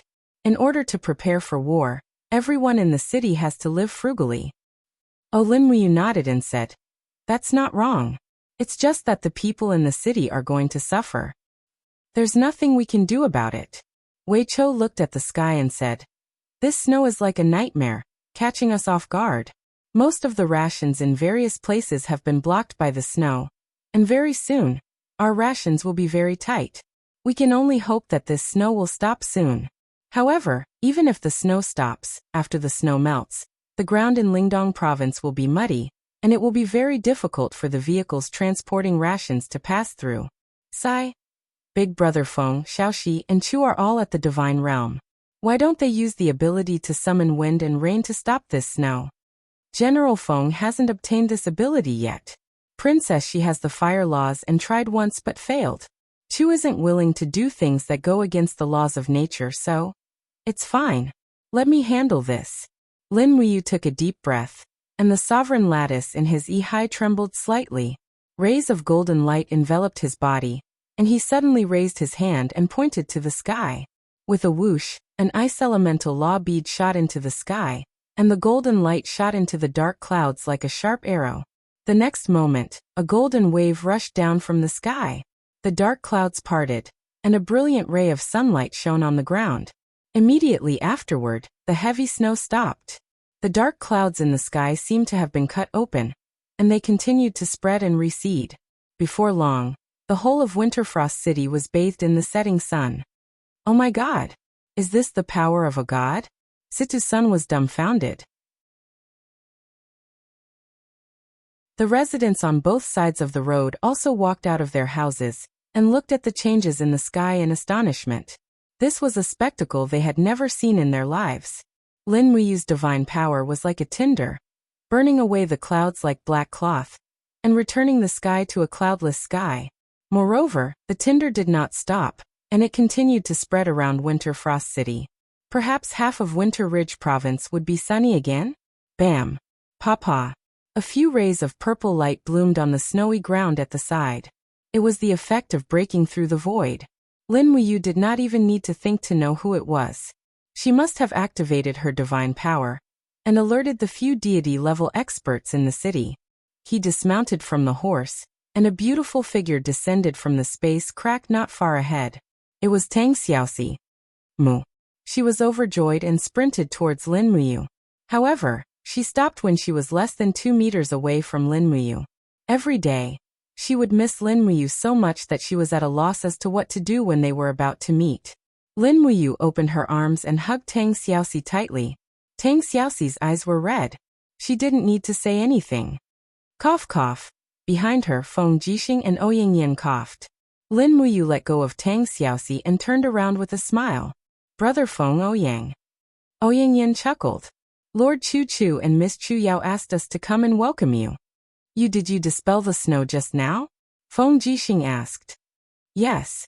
Lin Muyu glanced at Feng Jixing and immediately knew his current cultivation. She smiled and said, congratulations to Brother Feng for stepping into the 17th level of heavenly abode. Haha. What are you talking about? Feng Jixing stepped forward and patted Lin Muyu's arm. Let's go. Good wine and delicious food have been prepared for you. When we go back, let's drink until we are drunk. Also, tell us in detail about the celestial pole continent. Yes. The group passed through a few streets. The Eastern Capital Palace wasn't built on King Qin's residence. According to Feng Jixing and Tang Xiaoxi's wishes, King Qin's residence was Lin Muyu's residence, and no one had touched it. Therefore, the Eastern Capital Palace was built on top of a wealthy merchant's residence. This residence spanned nearly 3 miles and was considered very luxurious. With a little renovation, it could be used as a temporary Eastern Capital Palace. In reality, its most important function was to serve as the highest military command center of the Great Qin Empire. The palace was a little shabby. One of the pavilions had even collapsed due to the heavy snow. A group of soldiers were hurriedly cleaning it. After being separated for so long, Chu Yao's complexion seemed even better than before. As her cultivation base rose, her temperament became more elegant. She was wearing the robes of the spirit medicine department's head attendant, looking extremely beautiful. Sister Chu Yao. Lin Muyu smiled brightly. Chu Yao also chuckled. Ayu, you're finally back. If you didn't come back, someone of ours would miss you so much that he would tear the tiles off the roof. Ah? Who? What do you think? Tang Xiaoxi's face was already red. She pouted. Sister Chu Yao only knows how to make fun of me. Lin Muyu smiled. She stepped forward and bowed to Chu Chu. Lin Muyu pays respect to teacher. No need to be so polite. Chu Chu stroked his beard and smiled. You are the Qin Emperor, and I am just an old man who has nothing to do. You don't have to bow to me. Let's go in. It's too cold outside. The main hall was the original master's hall, and it was considered quite big. However, it was clearly a little shabby to be used as the Empire's highest command center's meeting hall. After all, there were over 100 people who were commanders and captaincy-level commanders. Such a place was obviously too crowded. Lin Muyu knew that everyone had put in a lot of effort. She held on to Tang Xiaoxi's soft and warm hand and walked in. She asked gently, Xiaoxi, how many people are staying in this temporary imperial residence? So many people. Tang Xiaoxi blinked and said, Prince Xian, Prince Zhongmi and the commanders of all the major armies are staying here. There are over 70 rooms in the backyard of this residence. Lin Muyu couldn't help but smile. You and Sister Chu Yao can stay with me in Prince Qin's residence. It's more comfortable there, and it's not far. Tang Xiaoxi's face was red. She said gently, all right. Sita Sun grinned. I want to stay too. Go and scram back to the barracks. Yes, Your Highness. I will do as you say. Everyone burst into laughter. The banquet was quite sumptuous, and there weren't many people. The 3 kings had gathered, but it wasn't too extravagant. It was just a group of people sitting around a table. After 3 rounds of wine, Feng Jixing said, all right, you can tell us about the celestial pole continent. Lin Muyu nodded. The celestial pole continent is divided into 3 great empires. Among them, the Tianji Empire has the strongest military, the Celestial Empire has the most population, and the Blackstone Empire is the weakest. The 3 empires keep each other in check. The Tianji Empire and the Celestial Empire have an old feud, while the Blackstone Empire is content in its own corner. Therefore, the main thing I've been doing in the Celestial Pole continent during this period of time is to sow discord between the Tianji Empire and the Celestial Empire. As long as the Celestial Empire keeps in check, the Tianji Empire won't send all of its military forces to our Shattered Cauldron realm. If the Tianji Empire only sends out less than half of its military forces, we'll still have a chance. What about the Blackstone Empire? Feng Jixing pondered deeply for a moment. In the recent half a month, we've seen many traces of the Darkstone Empire's ships in the coastal area of our east coast. They seem to be even more anxious about this war than the Tianji Empire. Lin Muyu nodded. The Blackstone Empire has a small population, and its army is very small. The entire country tends to be militaristic. They really need a war to expand their territory. What is the strength of the Blackstone Empire? asked Wei Chou. Lin Muyu nodded and looked at Silver Sire on the table, saying, although the Blackstone Empire is the weakest of the three empires, it also has 500,000 regular troops, more than 100 dragon knights, and more than 20,000 beast riders. In addition, the Thunder Flame sect, which they regard as a holy sect, also has more than 50,000 disciples. Its strength cannot be underestimated. Besides that, the Darkstone Empire advocates martial strength, and if nothing unexpected happens, their emperor will surely recruit mercenary groups to serve the empire. At that time, I'm afraid it won't just be 500,000 regular troops that we're facing. Everyone was dumbfounded. Chu Chu muttered to himself. Looks like our great Qin won't be able to avoid this calamity no matter what. Yeah, I didn't think about hiding. Lin Muyu looked at a group of friends, subordinates and relatives and said, if they want to fight, we will fight. We can't be weak in this war. We can't retreat. Otherwise, we will be defeated again and again. Feng Jixing and Qin Yan nodded at the same time. Basically, the three kings had reached a consensus at this point. How is the distribution of our troops? Asked Lin Muyu. Feng Jixing said, there are close to 350,000 soldiers stationed in the city of Winterfrost.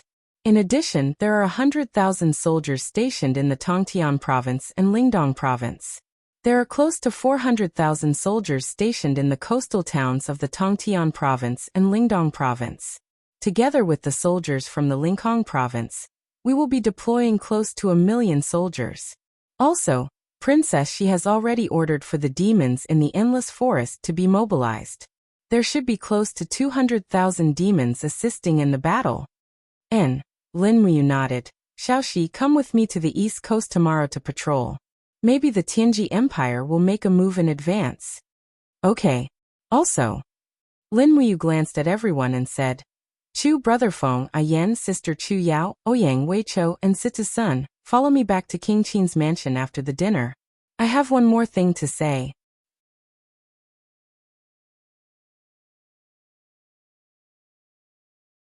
Chapter 796.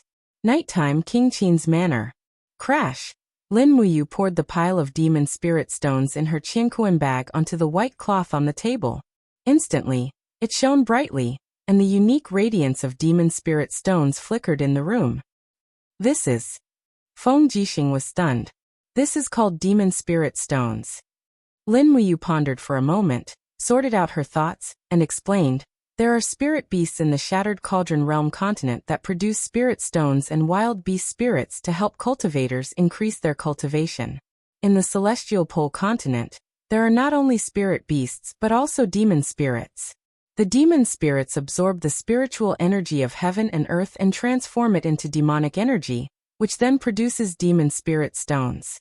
The great difference between demon spirit stones and spirit stones is that spirit stones can only absorb a large amount of energy when a cultivator is breaking through, but demon spirit stones don't have such a restriction. One can refine demon spirit stones at any time and absorb the spiritual energy within to cultivate. This is also the reason why the number of deity realm experts in the Celestial Pole continent is tens of times more than ours.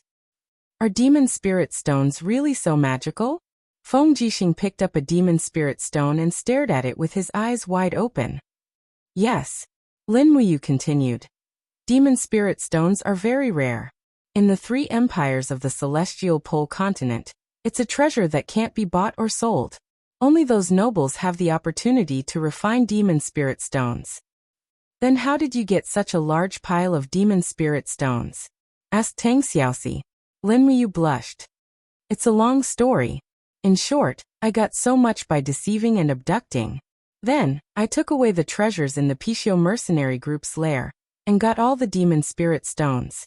As he spoke, he shook his Qiankuan bag again, scattering the demon spirit stones all over the table. As he spoke, he shook his cosmos sack and scattered the demon spirit stones all over the table.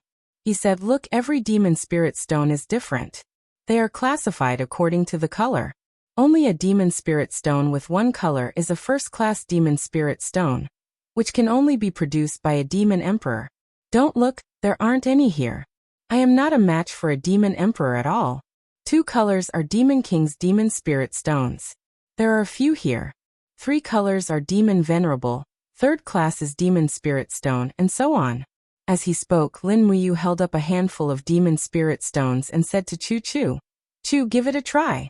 The Demon Spirit Stones are very powerful and can make your cultivation advance by leaps and bounds." Chu Chu muttered, You guys use it. Grandpa's law of cultivation is the natural law of heaven. If it's not necessary, I won't kill. This kind of Demon Spirit Stone is condensed in the body of a spirit beast. Grandpa has his own law of heaven. Don't worry about me. Lin Muyu didn't force him. Chu Chu's personality had always been like this, but it was also because of this personality that Chu Chu's cultivation had always been one step faster than others. Wei Cho was a little excited. Madam, are you saying that everyone who came here today has a share of Demon Spirit Stones? Lin Muyu nodded and said, There are a total of 3 Demon King Demon Spirit Stones. There are also a few Demon Venerable Demon Spirit Stones. Most of them are 4th class and 5th class Demon Spirit Stones. Take as you see fit. Don't be too greedy. After refining 1 Demon Spirit Stone, it usually takes half a month to completely absorb and refine the new energy. So taking more is useless. Thank you, madam. Wei Cho smiled.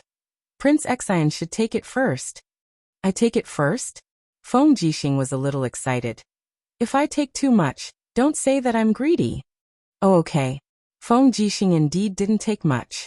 He only took 1 Demon King Demon Spirit Stone, 1 Demon Venerable Demon Spirit Stone, and a few 4th class Demon Spirit Stones. After that, it was Tang Xiaoxi's turn to choose. She took about the same amount as Feng Jixing. After that, it was Qin Yan Chu Yao, Ouyang Yan, Wei Cho, Situ Sun and the others. Even Situ Shui was given a few 5th class Demon Spirit Stones. With her cultivation level, Demon Spirit Stones were very beneficial to her.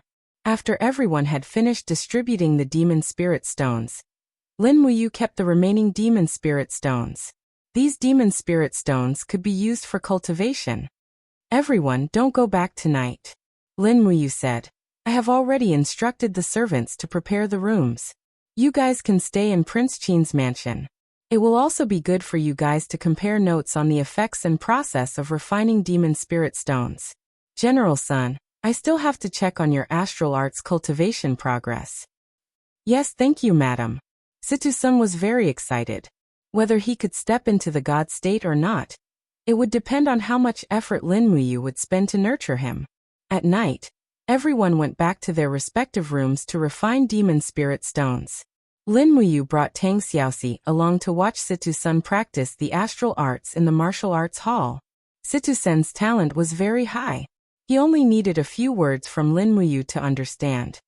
Mu, what's going on with the Pishio mercenary group? Tang Xiaoxi suddenly asked while both of them were leaning against the railing. It's one of the 3 big mercenary groups of the Blackstone Empire. I killed their leader and made Liu Bai the leader. Si Kongyao stayed behind to assist him. I rebuilt the Pishio mercenary group and used it as a spy that we left in the Celestial Pole continent. Oh right, I changed the name of the group. It's not called the Pishio mercenary group anymore.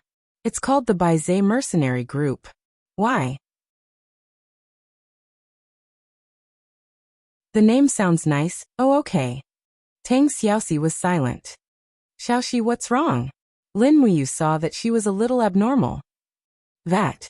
Tang Xiaoxi stammered for a long time before asking. Si Kongyao. You wouldn't. Lin Muyu suddenly understood. She couldn't help but hold her little hand and said, What are you thinking? Si Kongyao and I are just siblings. It's not like what you're thinking. I swear that in this life, there are only 2 people who can really make me fall in love. One is you, and the other is Xiaoyin. If there's a 3rd person, then curse me. Curse what? Tang Xiaoxi tilted her head and smiled lightly.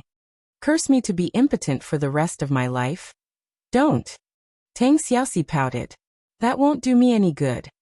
Lin Muyu couldn't help but smile. Okay, let's get down to business. I still have a small gift for you. What is it? Lin Muyu reached into her arms and took out a small cloth bag. After opening it, she saw a complete godhead emitting a faint luster. Wow, a complete godhead of the law of fire? Yes, this is LV Feng's godhead. He failed to assassinate Lu Bai and was killed by me. Although this godhead is just a mortal's godhead, its cultivation is very high. It must be of great benefit to Xiaoxi's cultivation. You should refine it tonight with a venerable demon spirit stone to replenish your strength. At least you can break through to the next cave heaven. Really? I won't lie to you. You'll know after you try. Tang Xiaoxi was overjoyed and threw herself into Lin Muyu's arms. Hey, not far away, Citizen grinned and said, don't just think about love. Your Highness, can you check if there are any other flaws in my star tactics so that I can correct them? Basically, they are all flaws. Lin Muyu said, General Sun, don't sleep tonight. Stay in the courtyard and watch the moonlight. Why? What did I do wrong? Your Highness wants to torture me like this. Idiot, I asked you to watch the moonlight in the courtyard because the moonlight contains the power of Yin. If you can see through the coldness in the moonlight and starlight and use it for your own use, you will naturally be able to cultivate the fifth heaven of the star tactics, Jade Snow Frost. Situ Sun was overjoyed. Your Highness, are you saying that I have a chance to master the powerful Jade Snow Frost? Of course. Cultivate well, and follow the mental cultivation method I gave you. Yes. Your Highness, please take Princess Shi back to her room to rest. I can't hear anything, hee. Lin Muyu was indeed going to take Tang Xiaoxi back to her room, but what she was going to do was different from what Situ-sun had expected. She was going to help Tang Xiaoxi continue to improve her cultivation. After all, her godhead had already broken through to the heavenly Tao godhead. With her aptitude and the nine-tailed demon fox's innate potential, as long as she cultivated properly, her godhead would definitely continue to break through. It might even become the caste immortal godhead or the overgod godhead. Refining the godhead and absorbing the demon spirit stones was not an easy task. She needed someone to protect her. To Tang Xiaoxi, the best person to protect her was naturally Lin Muyu. Swoosh, swoosh, swoosh. Balls of scarlet flames revolved in Tang Xiaoxi's palms. She and Lin Muyu sat opposite each other on the cattail hassock on the floor of the room. Their palms were round, and the flames revolved. LV Feng's fire godhead was at the core of the flames. With Tang Xiaoxi's cultivation, she no longer needed to use Lin Muyu's crafting cauldron to refine the godhead. Lin Muyu was not idle either. Tonight, while helping Tang Xiaoxi to break through, she also refined a demon spirit stone to absorb divine energy. It had been a long time since she last broke through. It was time for her next breakthrough. Wisps of golden flame surrounded Tang Xiaoxi's delicate body. She liked the fiery energy very much. She could not help but raise her long neck and exhale a breath of fire. The process of refining LV Feng's godhead seemed to be very smooth. Lin Muyu calmly sat on the floor with her right hand hanging down. A demon spirit stone was slowly jumping in her left palm. It was like spinning silk from a cocoon, turning each grain of spiritual energy into her own. Not long after, Tang Xiaoxi's body suddenly trembled. It was the counterattack of the godhead. In the vigorous flames, a burly man rushed over and roared, "Don't even think of killing me. I, LV Feng, will not sit still and wait for death. I will kill you, you little whore." Tang Xiaoxi hated it the most when people scolded her like this. She raised her eyebrows and countless flames rushed out from her surroundings. Even the faint image of a nine-tailed demon fox appeared above her head. Suddenly, the trace of spiritual sense contained in LV Feng's godhead was instantly dispersed. It was refined in the blink of an eye. After an unknown period of time, Lin Muyu also exhaled a breath of turbid air. The power in her body surged and expanded. It was time. She urged the power and began to attack the divine energy Xian gate in her Qi. Everything was going smoothly. When Lin Muyu broke through to the 23rd level grotto heaven, Tang Xiaoxi also stepped into the 22nd level grotto heaven with a face full of joy. So tired. Her face was full of exhaustion. She crawled forward and rested on Lin Muyu's lap. A sweet smile hung on the corner of her mouth. "I'm going to sleep first. Do you want to continue cultivating?" Lin Muyu gently stroked her shoulder. "Go to sleep. I will also close my eyes and rest for a while. We still have to go to the sea in the morning." Tang Xiaoxi closed her eyes and fell asleep peacefully.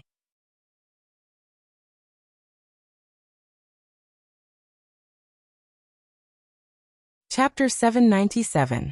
Tear apart the darkness with your thunderbolts. Otherwise die. The instructor's cruel laughter echoed in the training field of the Western Divine Realm. Do you think you can gain the respect of the world just because you come from the major families? Ha ha ha ha, stop dreaming. This is the training field, the final destination of the proud gods. In the air, the instructor waved his whip. As the whip flashed, a bolt of lightning bloomed in the air. Below, in the sealed space of the training field, the participants were trying their best to control the ability to summon wind and rain. Dark clouds covered the sky, and bolts of lightning crazily crashed into the secret rooms. However, every secret room seemed to be covered by a layer of energy barrier. In the raging wind, Vice Dean Li Fei crossed her arms and stepped on the void. Her short cloak fluttered in the wind. She squinted her beautiful eyes and looked at the densely packed secret rooms in the training field. She said, "How many people are left?" "There are 42 people left." Kulun said respectfully. "Lady Li Fei, only 42 people have stepped into the 20th level of Grotto Heaven. Terralyn, Sheen, and Lake each made a breakthrough 2 days ago." "Not bad," Li Fei said calmly. "Pass down my order. The last person to walk out of the secret room will be punished." "What kind of punishment?" "Death." Kulun's body trembled. "Yes, I understand." Holding the whip, Kulun flew in the air above the training field. He gathered his divine power in his voice and said, "All participants, please take note. Please break out of the secret room as soon as possible.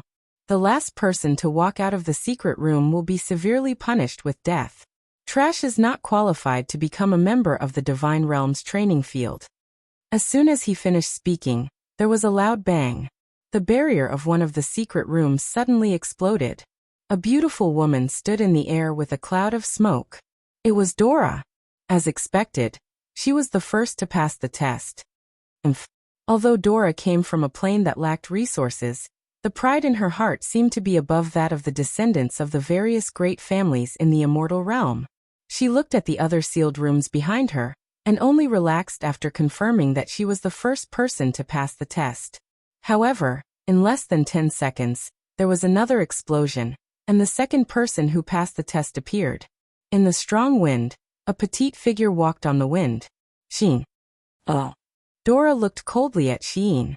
When the two of them brushed past each other, Dora lowered her voice and smiled faintly. "You're not bad." "Oh, is that so?" Sheen was indescribably calm. "But you better be careful. I can only get first place in this Chosen of God trial. If necessary, I won't hesitate to kill you. I hope you understand this." Dora sneered. The corners of her lips curled into a sinister smile that didn't match her age at all. Sheen walked straight to the vice principal and Kulun and said softly, "Don't be too full of yourself." Dora's gaze was cold, but she didn't say anything else. It wasn't her habit to talk too much. Not long after, Terralyn, Lake, Luo Pei, Zhou Ximin, and the others all passed the test. Li Fei floated in the air, holding a notebook in her hand. She took out a pen and recorded on it. She smiled and said, "You'll get points according to your ranking. The first 3 places, Dora, Shein, and Terralyn, will get 10 points. The 4th to 7th places will get 5 points. The first 15 places will get 3 points. Currently, the first place in the Chosen of God trial is still Dora."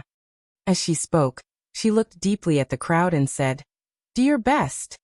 "Yes, Vice Principal." The group of students also learned to be respectful through the trials. No matter where they came from, or what great family they came from, as long as they entered the trial grounds, they would only be a simple participant. If they did something wrong, they would still be severely punished. Every day, there would be people who were beaten until their flesh was lacerated, and there would even be people who died every day. Out of the 221 people who had entered, only 42 were left.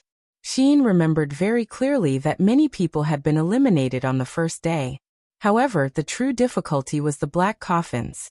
Even now, there were still 94 people who remained in the black coffins until they broke through. Perhaps many people would die in the black coffins. Of course, this was excluding the children of the great families. Most of these families were located in the faraway borders of the star domain, guarding dozens or even hundreds of planes.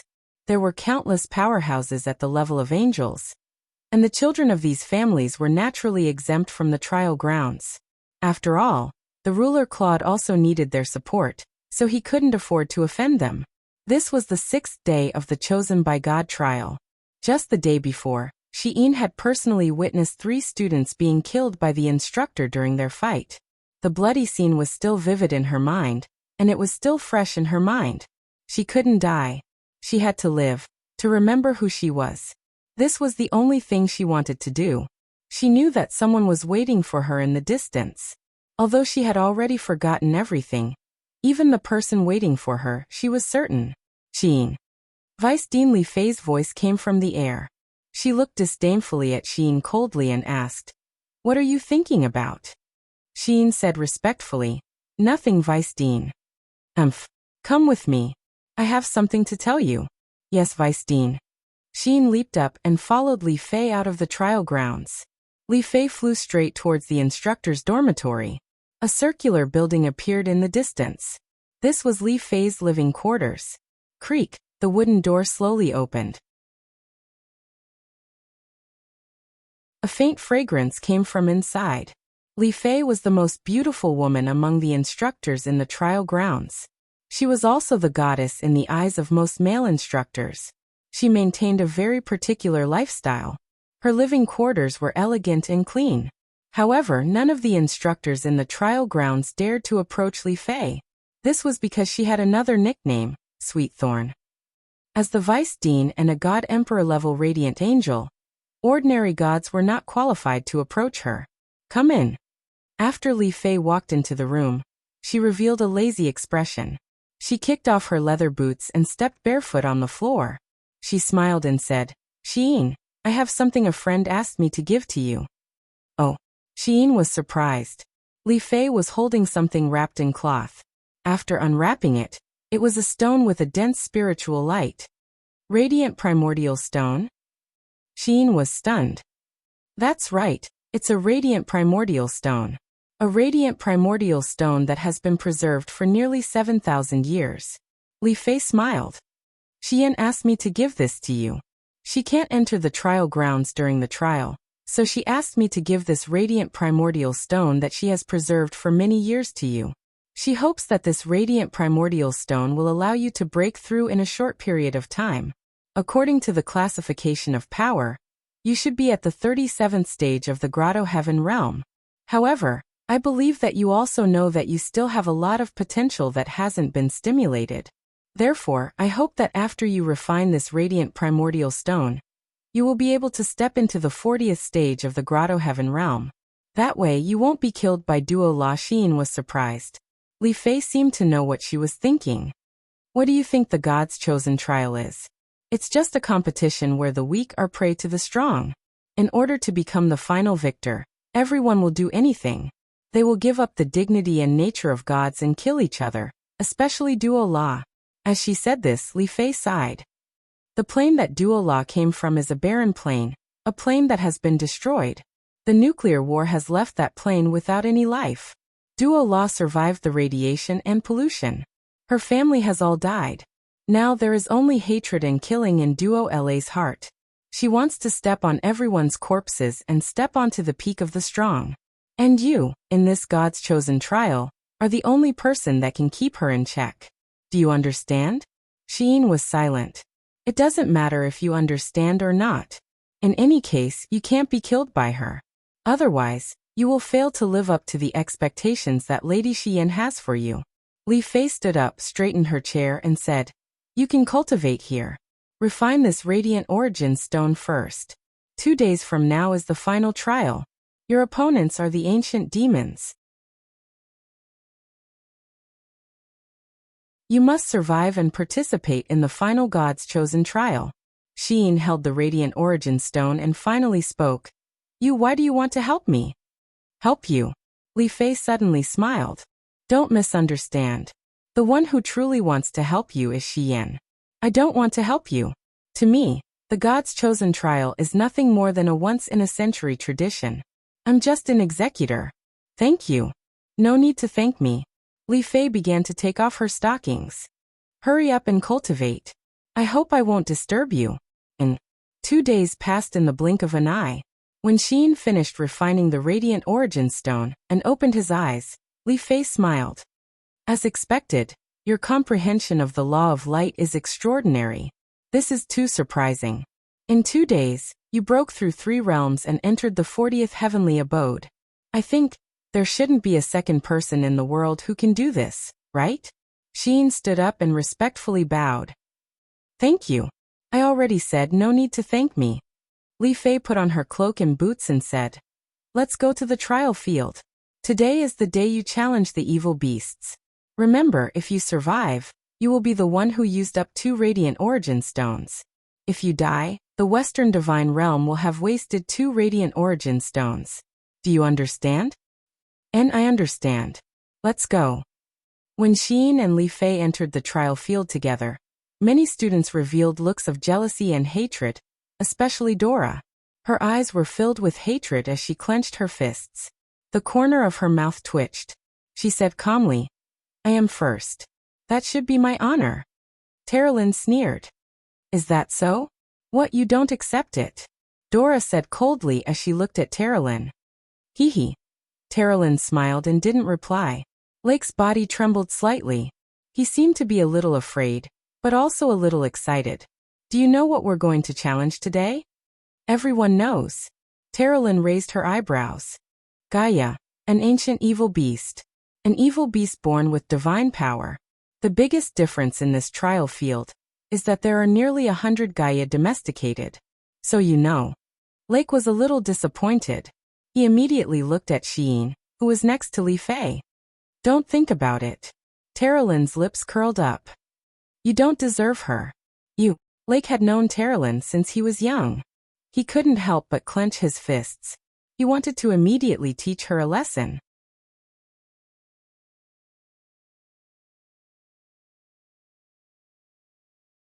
Chapter 798. There were a total of 29 people who participated in the challenge against Gaia, which was 15 fewer than the previous 44 people. Shein knew that 9 of the 15 people had exited the trial due to exhaustion after breaking out of the closed chamber.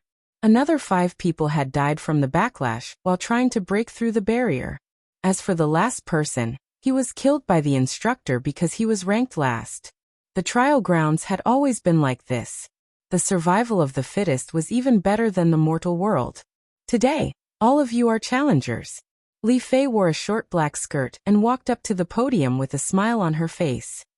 All of you are the elites of the Western Star region, chosen by the families of the various planes. You can be called the elites of the Divine Realm. I believe all of you know who the challengers are. That's right, it's Gaia, the evil beast that hides in the dark caves of the universe. It's also a legendary fierce beast. Every Gaia has the strength of the first heavenly layer of the Divine Realm when it's a cub. When it matures, it has the cultivation of at least the 30th heavenly layer. Since ancient times, let me see. She suddenly looked down at her notebook and smiled. A total of 47,831 elites of the Western Divine Realm have died under the claws of Gaia. I hope that today, you won't let this number continue to increase. Alright, one by one. We'll start with the last one. Let's go, we're going to challenge Gaia. Open the door. When Li Fei shouted to open the door, a group of celestial realm guards pulled the noose with all their might. Suddenly, the ground split open, and a green stone staircase led underground. Obviously, Gaia was domesticated underground. Li Fei walked in front and floated into the underground cave. Soon, Shein, Terralyn, and the other contestants were escorted underground by the celestial realm guards. A fishy smell assaulted their nostrils. It was obviously the smell of Gaia's prey.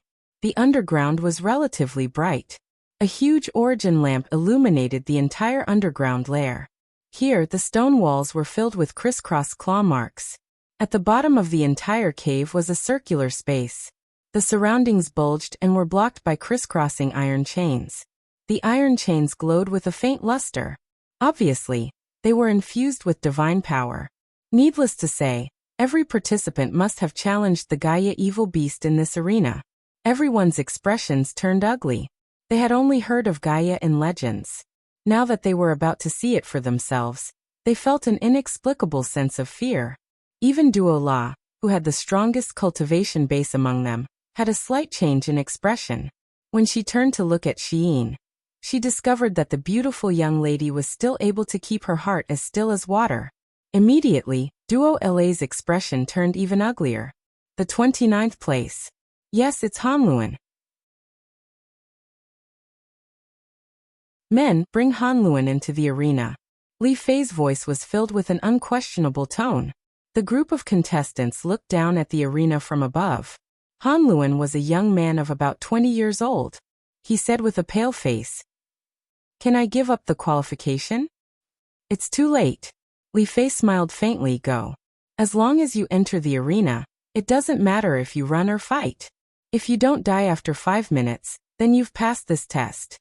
Two instructors rushed forward and twisted Hanluan's arms on each side. They couldn't help but separate and drag Hanluan into the gate of the arena. The iron gate closed with a clang sound, as if it was a judgment. Ah! With a swoosh, a contestant's longsword fell from his hand. Just as the longsword touched the edge of the arena, a flame flew up. The barrier instantly melted the longsword into a pile of scrap iron. Oh, I almost forgot to mention. The barrier here is very powerful. If someone without a divine wall tries to break through the barrier, they will be burned to ashes. Li Fei smiled. Don't try. Everyone's expression turned even uglier. Huff, huff, huff. In the arena, Hanluan panted heavily. He had stepped into the 21st heaven realm at such a young age. In his hometown he was a rare genius. But at this moment, Hanluan's heart was filled with fear. Release Guya. 2 celestial world guards pulled the noose with all their might. In the next moment, a door in the distance slowly opened. In the darkness, 2 lanterns swayed. It was the light of the eyes of evil beasts. Roar. A fishy smell assaulted everyone's nostrils. An ugly giant creature with 4 limbs walked out. Its body was covered in jagged scales like the skin of a crocodile. Its 4 limbs supported its body, but under its ugly head was a pair of arms like the pincers of a scorpion. Its body was covered in a layer of golden light. Roar! When Guya smelled the scent of humans, it was extremely excited and directly rushed over. Hanluan gritted his teeth. Since he couldn't avoid it, he could only fight with all his might. With a shake of his palm, a long sword engraved with runes appeared. With a roar, his body shone brightly. His entire body turned into a beam of light and rushed toward Guya. Bang! Guya paused for a moment, but Hanluan's body bounced back like a cannonball. He slammed heavily into the stone wall and fell to the ground while vomiting blood. Oh, I almost forgot to tell you. Li Fei smiled and said, "Every Guya will have a 100% chance of understanding the God Wall after reaching adulthood. Unless you can pierce through Guya's God Wall, don't even think of harming it. This is also the reason why Guya's numbers have never decreased in the past tens of thousands of years. Contestants have no way of killing Guya. They just need to last for 5 minutes." Damn bastard. In the arena, Hanluan was furious. He raised his longsword and flew, dodging Guya's pouncing bite. He had actually given up on attacking and only focused on dodging. Just like Li Fei said, if he could dodge Guya's attack and last for 5 minutes, it would be considered his victory. But Hanluan didn't. Kacha! Guya's front claws suddenly attacked and clamped onto Hanluan's right leg. Amidst the sound of the leg bone breaking, Hanluan howled in pain. He waved his longsword and slashed out a light-type attack. Roar! What welcomed him was Guya's huge mouth. With another crunch, Hanluan's entire head was bitten off. Guya chewed on Hanluan's entire body in 2 or 3 bites.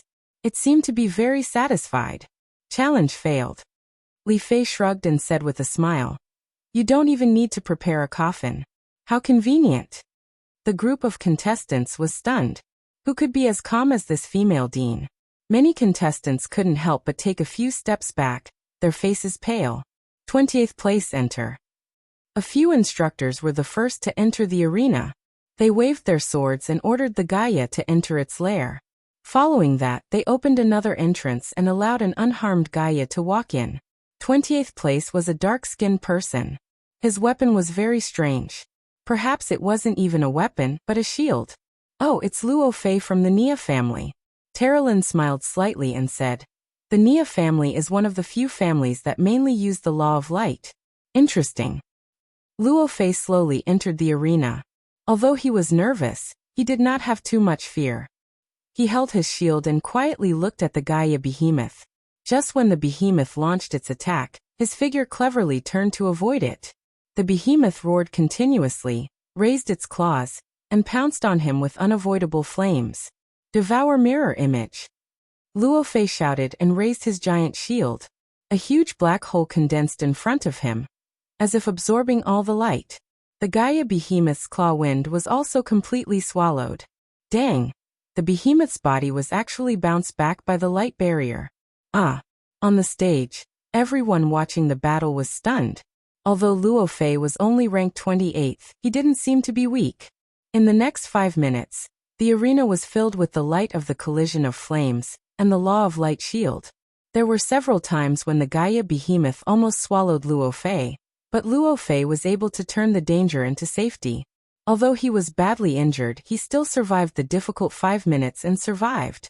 Enough Guya. Go back. Li Fei suddenly shouted. The sand in the hourglass had run out. Time was up.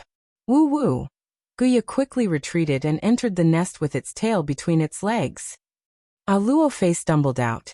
His shield was full of Guya's claws and teeth marks. His entire left arm was covered in blood, almost drenched. Treat him immediately. Next, get ready to enter, Li Fei said lightly.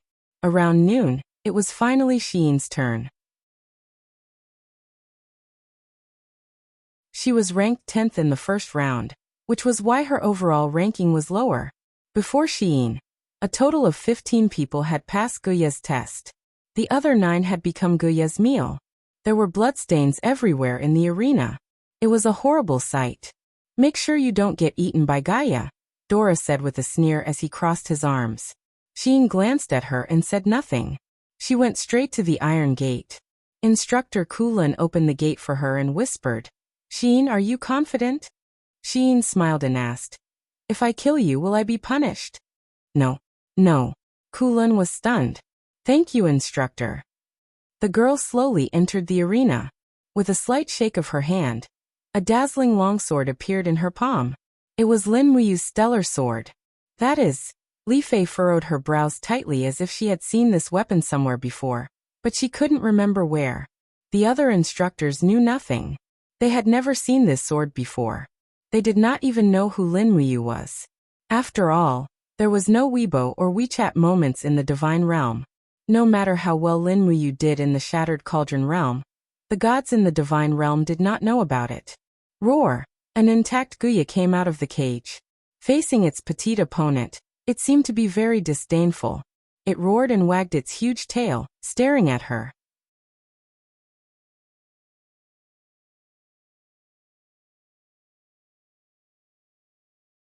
Chapter 799. Roar! Gaia's sharp claws swept over with raging flames. It was as if the space was about to be melted by the flames. This was a giant beast that had cultivated to the 41st level of Grotto Heaven. It was the strongest Gaia that the participants had encountered so far in this year's Chosen of God trial. Buzz buzz buzz, the flames burned the air, forming a cyclone that could burn skin and scrape bones. Xian raised her long sword in front of her chest, and her face was pale. The impact of the 41 divine waves made her feel extremely uncomfortable. The Shura bloodline hidden in her body instantly boiled, and streams of blood-red light condensed around her body. However, she could not reveal her identity as a Shura. She gritted her teeth and suppressed this powerful force. She raised her palm, and the pure power of the law of light swept out. Break! With a loud explosion, her body penetrated the large net formed by the flames. She appeared behind the Gaia beast's head like lightning. She raised her sword and instantly burst out 3 sharp slashes. Pung pung pung. 3 consecutive slashes actually made the Gaia god wall shine. Roar roar. Gaia was infuriated. It turned around and waved its claws continuously, and raging flames rose to the sky. The girl had no place to dodge the domain-like attack. She was sent flying and crashed into the god power boundary above the arena. It was a powerful boundary that could melt swords. Be careful. Terralyn could not help but shout, Sheen, be careful. But it was too late. Sheen's body still crashed straight into the boundary. Pung! The entire underground arena trembled. Waves of golden energy suddenly appeared around Sheen's body, protecting her body from being burned by the boundary. The group of participants was stunned. God wall. It's a god wall. She actually has a god wall. Even Dora showed an astonished expression, and the jealousy on his face grew thicker. The intense pain on her back made Sheen even more unable to control the desire to kill in her heart. When her body bounced back and rushed towards Gaia, her entire left arm was almost enveloped in a blood-red wave. That was definitely not the power of the law of light. Pum. A palm print landed on Guya's head, directly shattering the god wall. The moment his killing intent flared up, he could no longer hold it in. With a light clench of his fingers, Sheen's fingers pierced through Gaia's skull, and the long sword in his right hand pierced through Gaia's skull. Sheen managed to maintain his consciousness, and he quickly retracted his Azura energy. Instead, he channeled the pure light energy in his body into the stellar sword. His dragon energy and overgod energy merged together, and a dragon's roar resounded in the air. Azure Dragon burst. She didn't even know why she knew this martial art. It was as if she knew it from the beginning. This power had been hidden in her body for far too long. Now, in the face of life and death, she inadvertently used it in an overwhelming manner. Pung pung pung. The violent sounds did not stop. A ray of light attribute Blue Dragon profound energy violently attacked, shredding Gaia's skin and flesh. It lingered around, as if it was scraping the bones. When the Blue Dragon break was used up, all that was left of Gaia was a giant skeleton. The rest of its flesh and blood had all been blasted into scraps. Boom. Gaia's skeleton landed heavily on the ground, turning into a pile of dust. The destructive power of the Azure Dragon burst was unimaginable. She stood in the air blankly, and the stellar sword flashed across her eyes. She raised her hands and stared at her palms. She had no idea where this power came from. Sheen, you passed the test. In the air, Vice Principal Li Fei acted as if nothing had happened. She said calmly, clean up the arena. The next participant is ready to take the test. Quick, I'm still waiting for lunch. Yes, Vice Principal. Sheen, come out too. Yes.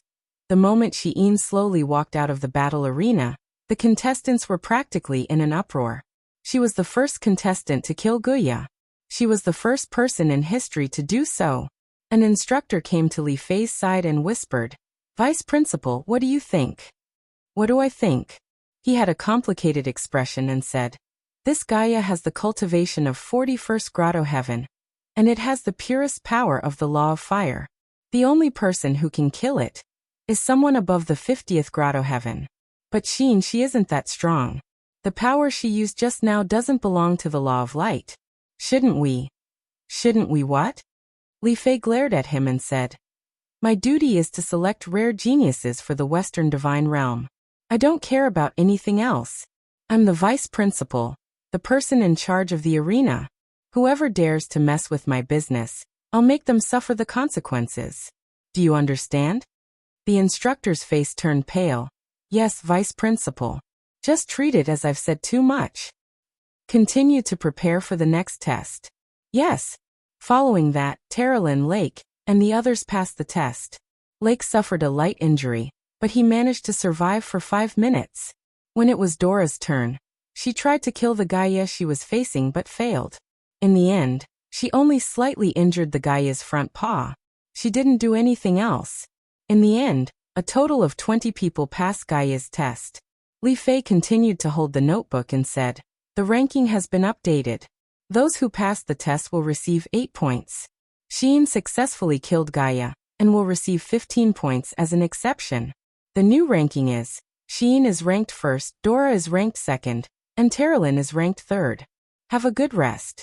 The day after tomorrow will be the day you graduate from the Divine Realms trial field. It will also be the day you decide the final top 10. Terralyn couldn't help but ask, Madame Li Fei, how will the final ranking be calculated? Li Fei smiled. This batch is a little special. Lake asked, what's special? Li Fei brushed her hair and said, the 20 of you will be sent into a forest in a different dimension. Each of you will be given a nameplate. You will be ranked according to the number of people you kill. The first will receive the blessing of a rank 7 battle angel. The second to 5th will receive the blessing of a rank 6 battle angel. And the 6th to 10th will receive the blessing of a rank 5 battle angel. As for the rest, there might not be any other rewards, so we won't count them. Everyone fell silent. Were they going to kill each other in the end? Sheen's bright eyes looked at Dora. She knew that she wouldn't be able to escape this battle. Moreover, Dora would do everything in her power to kill her. The ambition and desire in her eyes couldn't be concealed. She wanted to become a rank 7 battle angel. She wanted to become the new successor of the Radiant Angel. She wanted to kill all her competitors. Night dormitory area. There were only 3 people left in the large room. Sheen, Terralyn, and another girl. Of the original 12 people, 9 had died or left the trial field. Of those, a large number had died. Terralyn sat at the head of the bed and sighed. Are you afraid of Dora? Afraid? Sheen smiled. There's nothing for her to be afraid of. She should be afraid of herself, right? Why? Her ambition will destroy her. Sheen didn't say anything else. She covered herself with the quilt and lay down. She needed to rest. Terralyn couldn't fall asleep. She sat there quietly. If you meet me in the trial field of a different dimension, will you kill me? Terralyn asked again after a while. But there was no response. Sheen had already fallen asleep. Clang clang, there was a knock on the iron door outside. The instructor shouted, stop talking and get some rest. Otherwise, I'll drag you out and strip you for everyone to see. The instructor of the realm of gods really didn't have a shred of shame. Terralyn couldn't help but smile faintly. Looking at Sheen's back, she murmured, I hope you already treat me as a friend. In the darkness, Sheen's opened eyes slowly closed. The corner of her mouth rose as she continued to sleep. Shattered Cauldron Realm, more than 200 miles north of the 8 Wastelands. It was a world of ice and snow. This place was known as the Frozen Pole. It was rarely visited by humans. It was said that the soil closest to the surface was buried 10 meters deep under the snow, and this depth was constantly increasing. The Frozen Pole had snow and grade 7 winds during the day and grade 10 gales at night. There was no vegetation in the Frozen Pole. Not even a blade of grass grew in the Frozen Pole. There were only some strange plants buried deep in the ground, and the sea in the Frozen Pole. The Frozen Pole was connected to the East Sea, but the sea had long been frozen. A snow-white fur seal was crawling on the ice, trying to find a hole to burrow into. The algae and fish in the sea were its only food. Whoosh! A cold arrow pierced through the fur seal's head. It howled miserably and fell on the glacier. Amidst the rustling sounds, a man quickly approached and grabbed the fur seal's body. He said with a face full of joy, Marshal, this fur seal weighs at least 50 kilograms. Haha, that's great. In the distance, a group of banners was fluttering in the cold wind. It was a demon army. Qianfeng spurred his horse forward, his face ashen. Let's cook it in another 10 miles. If we can't find any plains or land, I'm afraid many of us will freeze or starve to death in the next 3 days. Don't worry, Marshal. We gods are the descendants of the gods. The gods will protect us. Is that so? Qianfeng looked up at the snowy sky and said, if we really are the descendants of the gods, I'm afraid we wouldn't have ended up here. Where are His Majesty and the 2 princes now? Marshal Shun Baichuan is leading an army of armored demons to protect them from the west. We can still see some ground from there. Have you found any traces of the Longdan army camp? No, Weichou has retreated. I'm afraid they've already retreated from the 8 Wastelands. Protect His Majesty and the 2 princes. If necessary. Qianfeng muttered. We have to kill our way back. Otherwise, the icebound pole will only be the end of our race. Yes. Qianfeng stroked his horse's neck. It was a little restless. In fact, the war horses in the army had not eaten grass for many days. If they continued forward, they would run out of food and ammunition.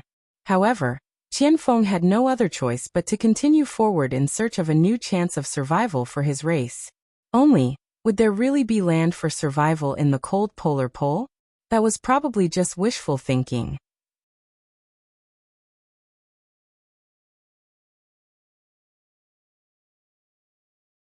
Chapter 800. On the 24th of March, the morning of early spring was misty. The snow had melted, and warmth had returned to the earth, as if spring had just officially arrived at this moment. Construction was going on everywhere in Winterfrost City. The East capital had just been built, and all kinds of public facilities needed to be expanded and repaired. At this time, what the Qin Empire lacked was not money, but time. On the city wall, a magic crystal cannon was being hoisted and installed.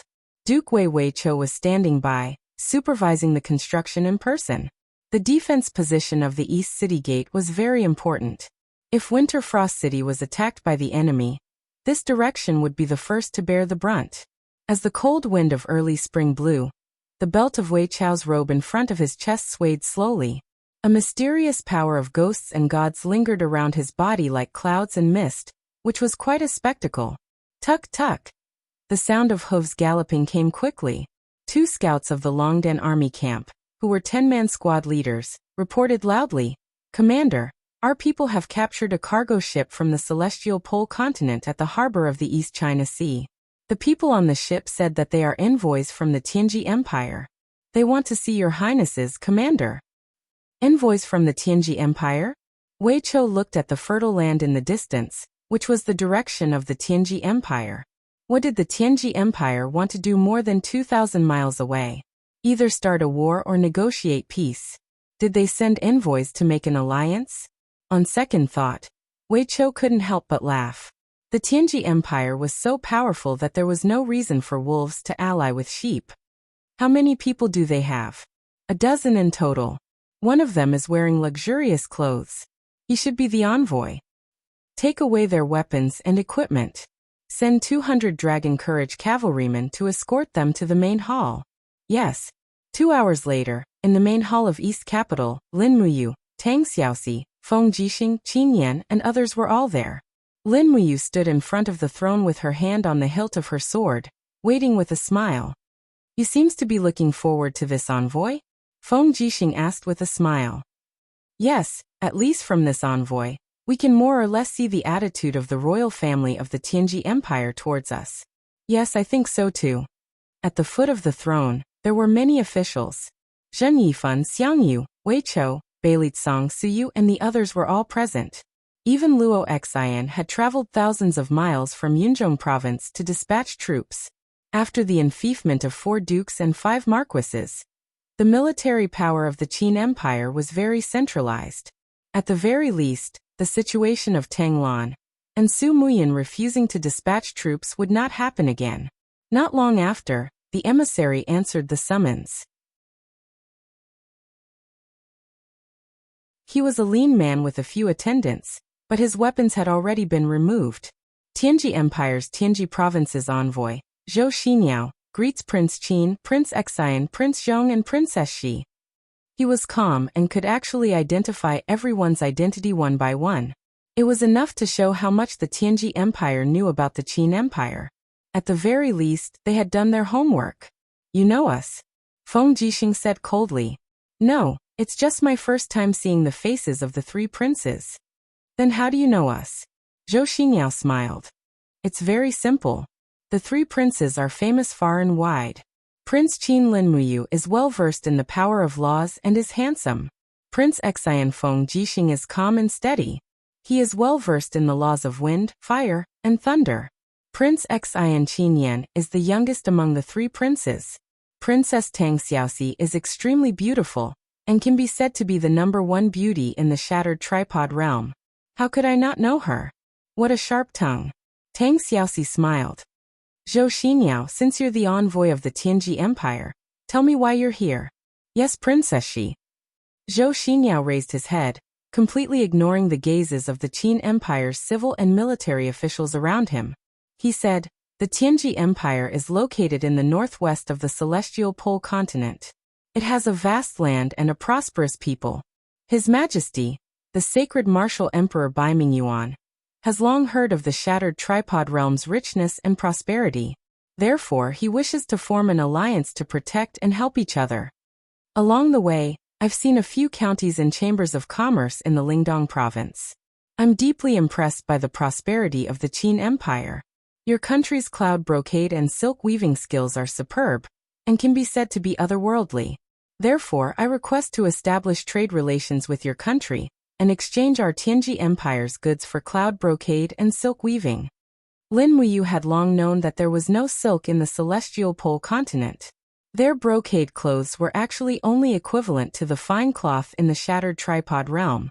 In terms of true luxury, Tang Xiaoxi's cloud brocade dress was probably enough to instantly outshine all the luxurious clothes of the imperial concubines in the imperial palace of Tianji City. "What do you have to exchange with us?" Lin Muyu asked. Zhou Xingyao smiled. "We have gold and silver. If your highness needs them, we can also transport the beauties of the Tianji Empire to the shattered tripod realm." Moreover, His Majesty said that as long as the shattered tripod realm is sincere in establishing trade relations with us, he's willing to pay 30% of our business income from the coastal ports of the shattered tripod realm as taxes. 30%? Lin Muyu raised her eyebrows. Is 30% enough? Then 40%? Zhou Xinyao's expression didn't look too good. Lin Muyu spread her fingers. 50% then. "Oh right, what other good things do you have? Apart from money and women?" "Demon spirit stones," Zhou Xingyao said indifferently.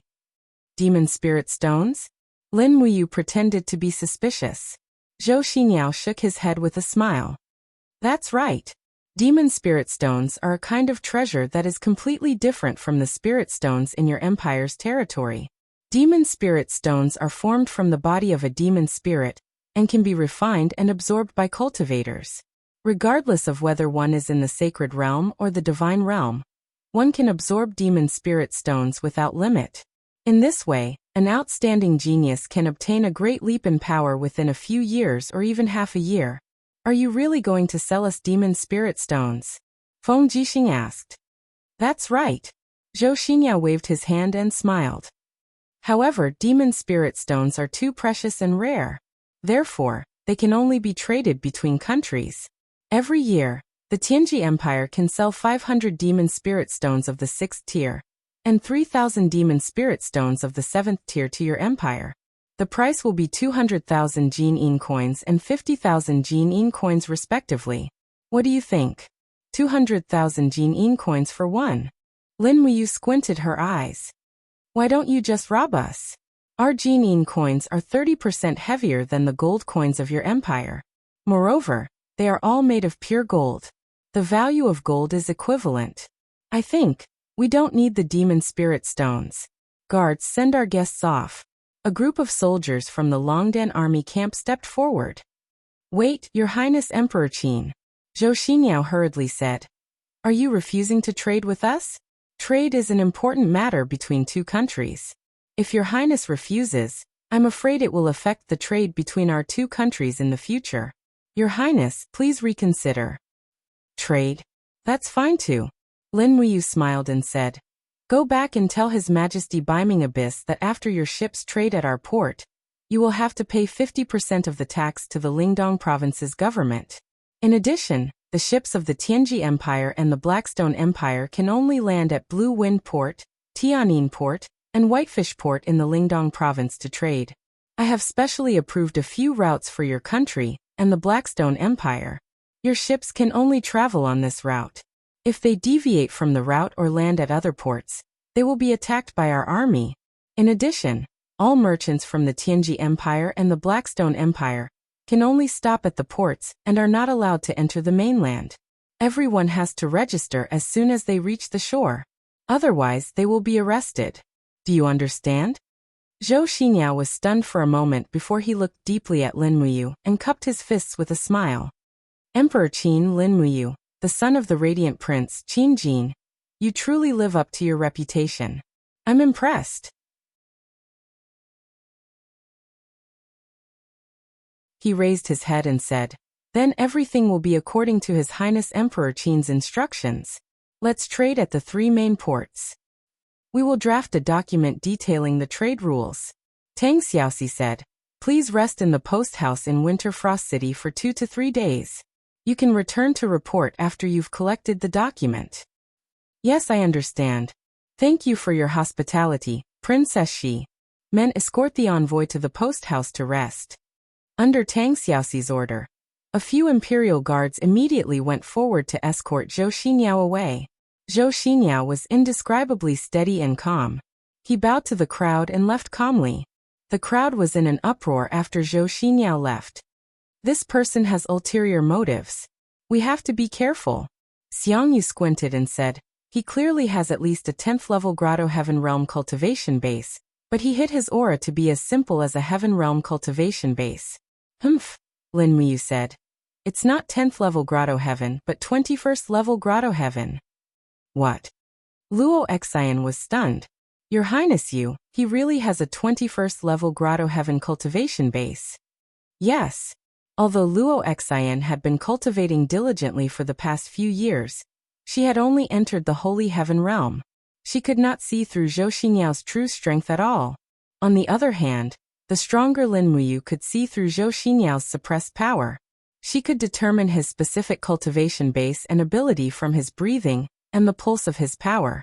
Zheng Yifan held the jade tablet in his hand and said calmly, Your Highnesses, do you think the Tianji Empire and the Blackstone Empire sincerely want to trade with us? Lin Muyu and Feng Jixing shook their heads together. Qin Yan, on the other hand, was ignorant of the affairs of the world. He stood there blankly. In terms of shrewdness and decision-making, he was much inferior to Lin Muyu and Feng Jixing. Master Fan, what do you think of this matter? Lin Muyu asked. Zheng Yifan took a deep breath. It's very simple. The Tianji Empire could have directly sent an army to invade us, but they didn't. Instead, they went to great lengths to send an envoy like Zhou Xinyao over. Then there can only be 2 reasons. The first reason might be that Zhou Xinyao's visit was fake, and his real purpose was to find out the actual situation of our army. The second reason is that they are stalling for time. Zhou Xinyao's arrival is just a cover-up. Perhaps the Tianji Empire and the Blackstone Empire have other plans. That's right. Feng Jixing nodded. Lin Muyu placed her hand on the hilt of her sword. Her gaze was cold as she said, Then, we will not change. Send more scouts and warships into the East Sea. We will know the enemy's situation at all times. Then send people to keep an eye on Zhou Xinyao. We will not let him act rashly in Winterfrost City. Also, where is Beili Tsang? The Navy commander Beili Tsang stepped forward. I am here. How is the Navy's warships assembly going? Beili Tsang said in a deep voice. 2,000 warships and nearly 100,000 Navy soldiers are already stationed at the major military ports. In addition, 200 fortress ships have already set off from Daojiang. If there are no accidents, they will arrive at the East Sea coast in 2 days. Then, let's end the court session and return to prepare for war. Lin Muyu lowered her head and thought for a moment. Then she said, Ministry of Works, Xiling, you guys stay.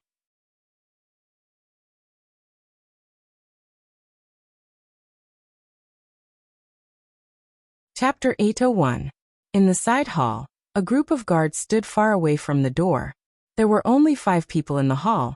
Lin Muyu, Tang Xiaoxi, Feng Jixing, Minister of Works, and Qin Xiling.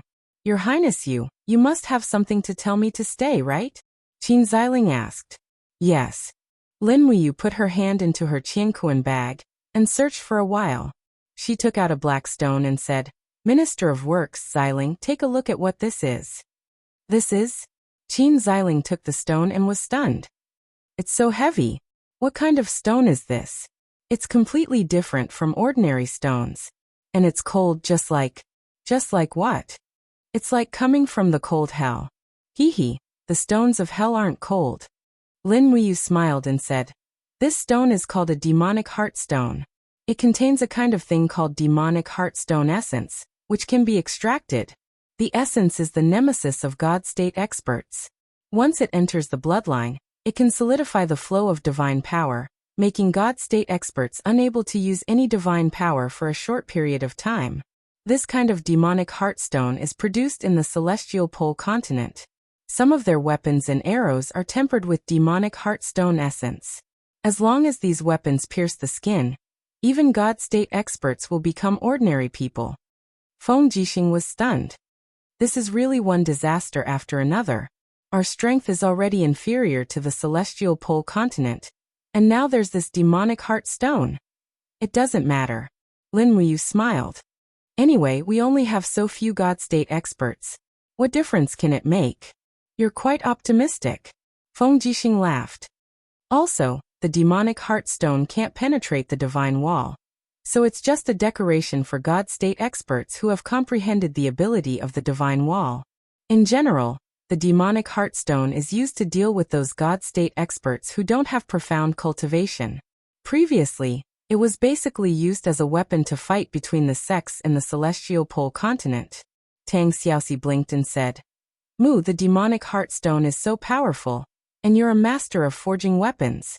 Why don't you temper the essence of the demonic heartstone into your weapons? Actually, I've already tried. Lin Wuyu pondered for a moment and said, although the demon heartstone can break divine power, it is incompatible with the material of steel. It will destroy the rigidity of the weapon. If I refine the essence of the demon heartstone into my weapon, then my weapon will not be able to bear all of my divine power. It will break by itself. How can such a weapon cut through the protective aura of an opponent? So there are pros and cons. Feng Jixing rubbed his palms together and smiled. Then what do we do now? Why did you leave Xiling and the Ministry of Works behind?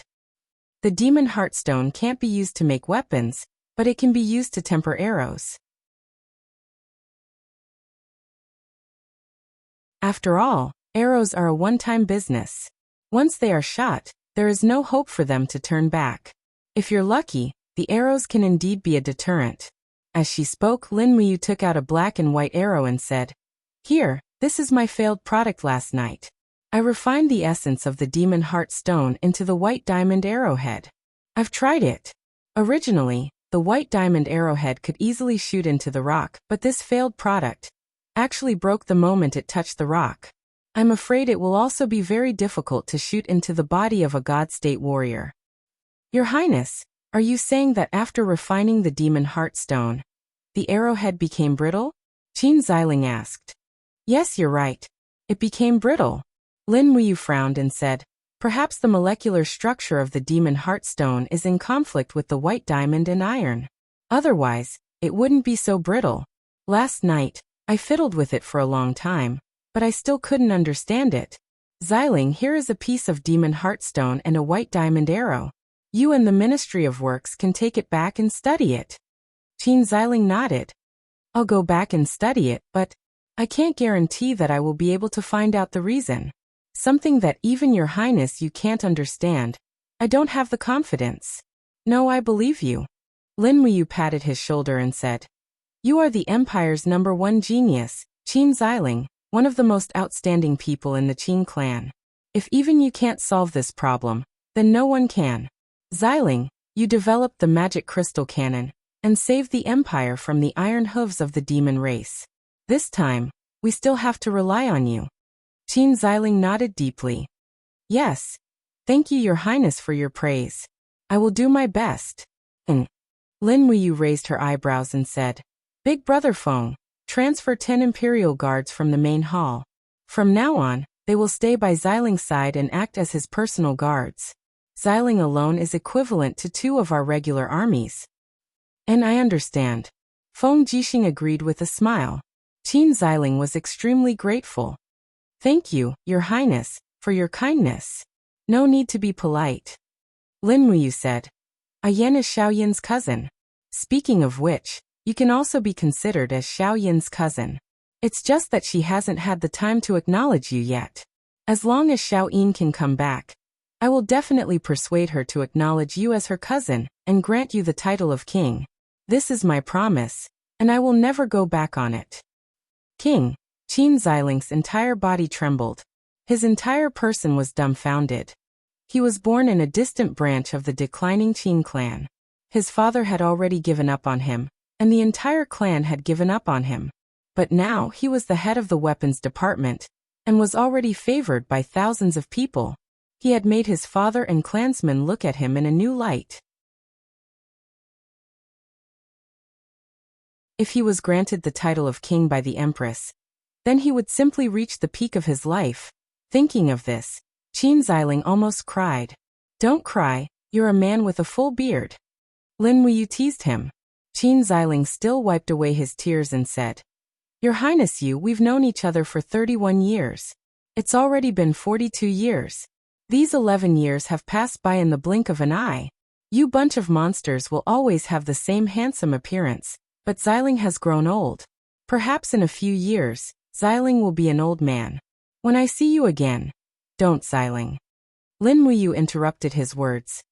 "We will forever be friends, no matter if we grow old or experience the vicissitudes of life. I have already passed on the forging dragon bone remnant scroll to you. You have to cultivate more outside of work. Don't worry, we won't wait until the day you die of old age. We will definitely let you live forever." Amen. Ziling nodded his head heavily. "Then I'll go. Foster father, let's go back and study it together." Okay. The Minister of Works was also extremely excited.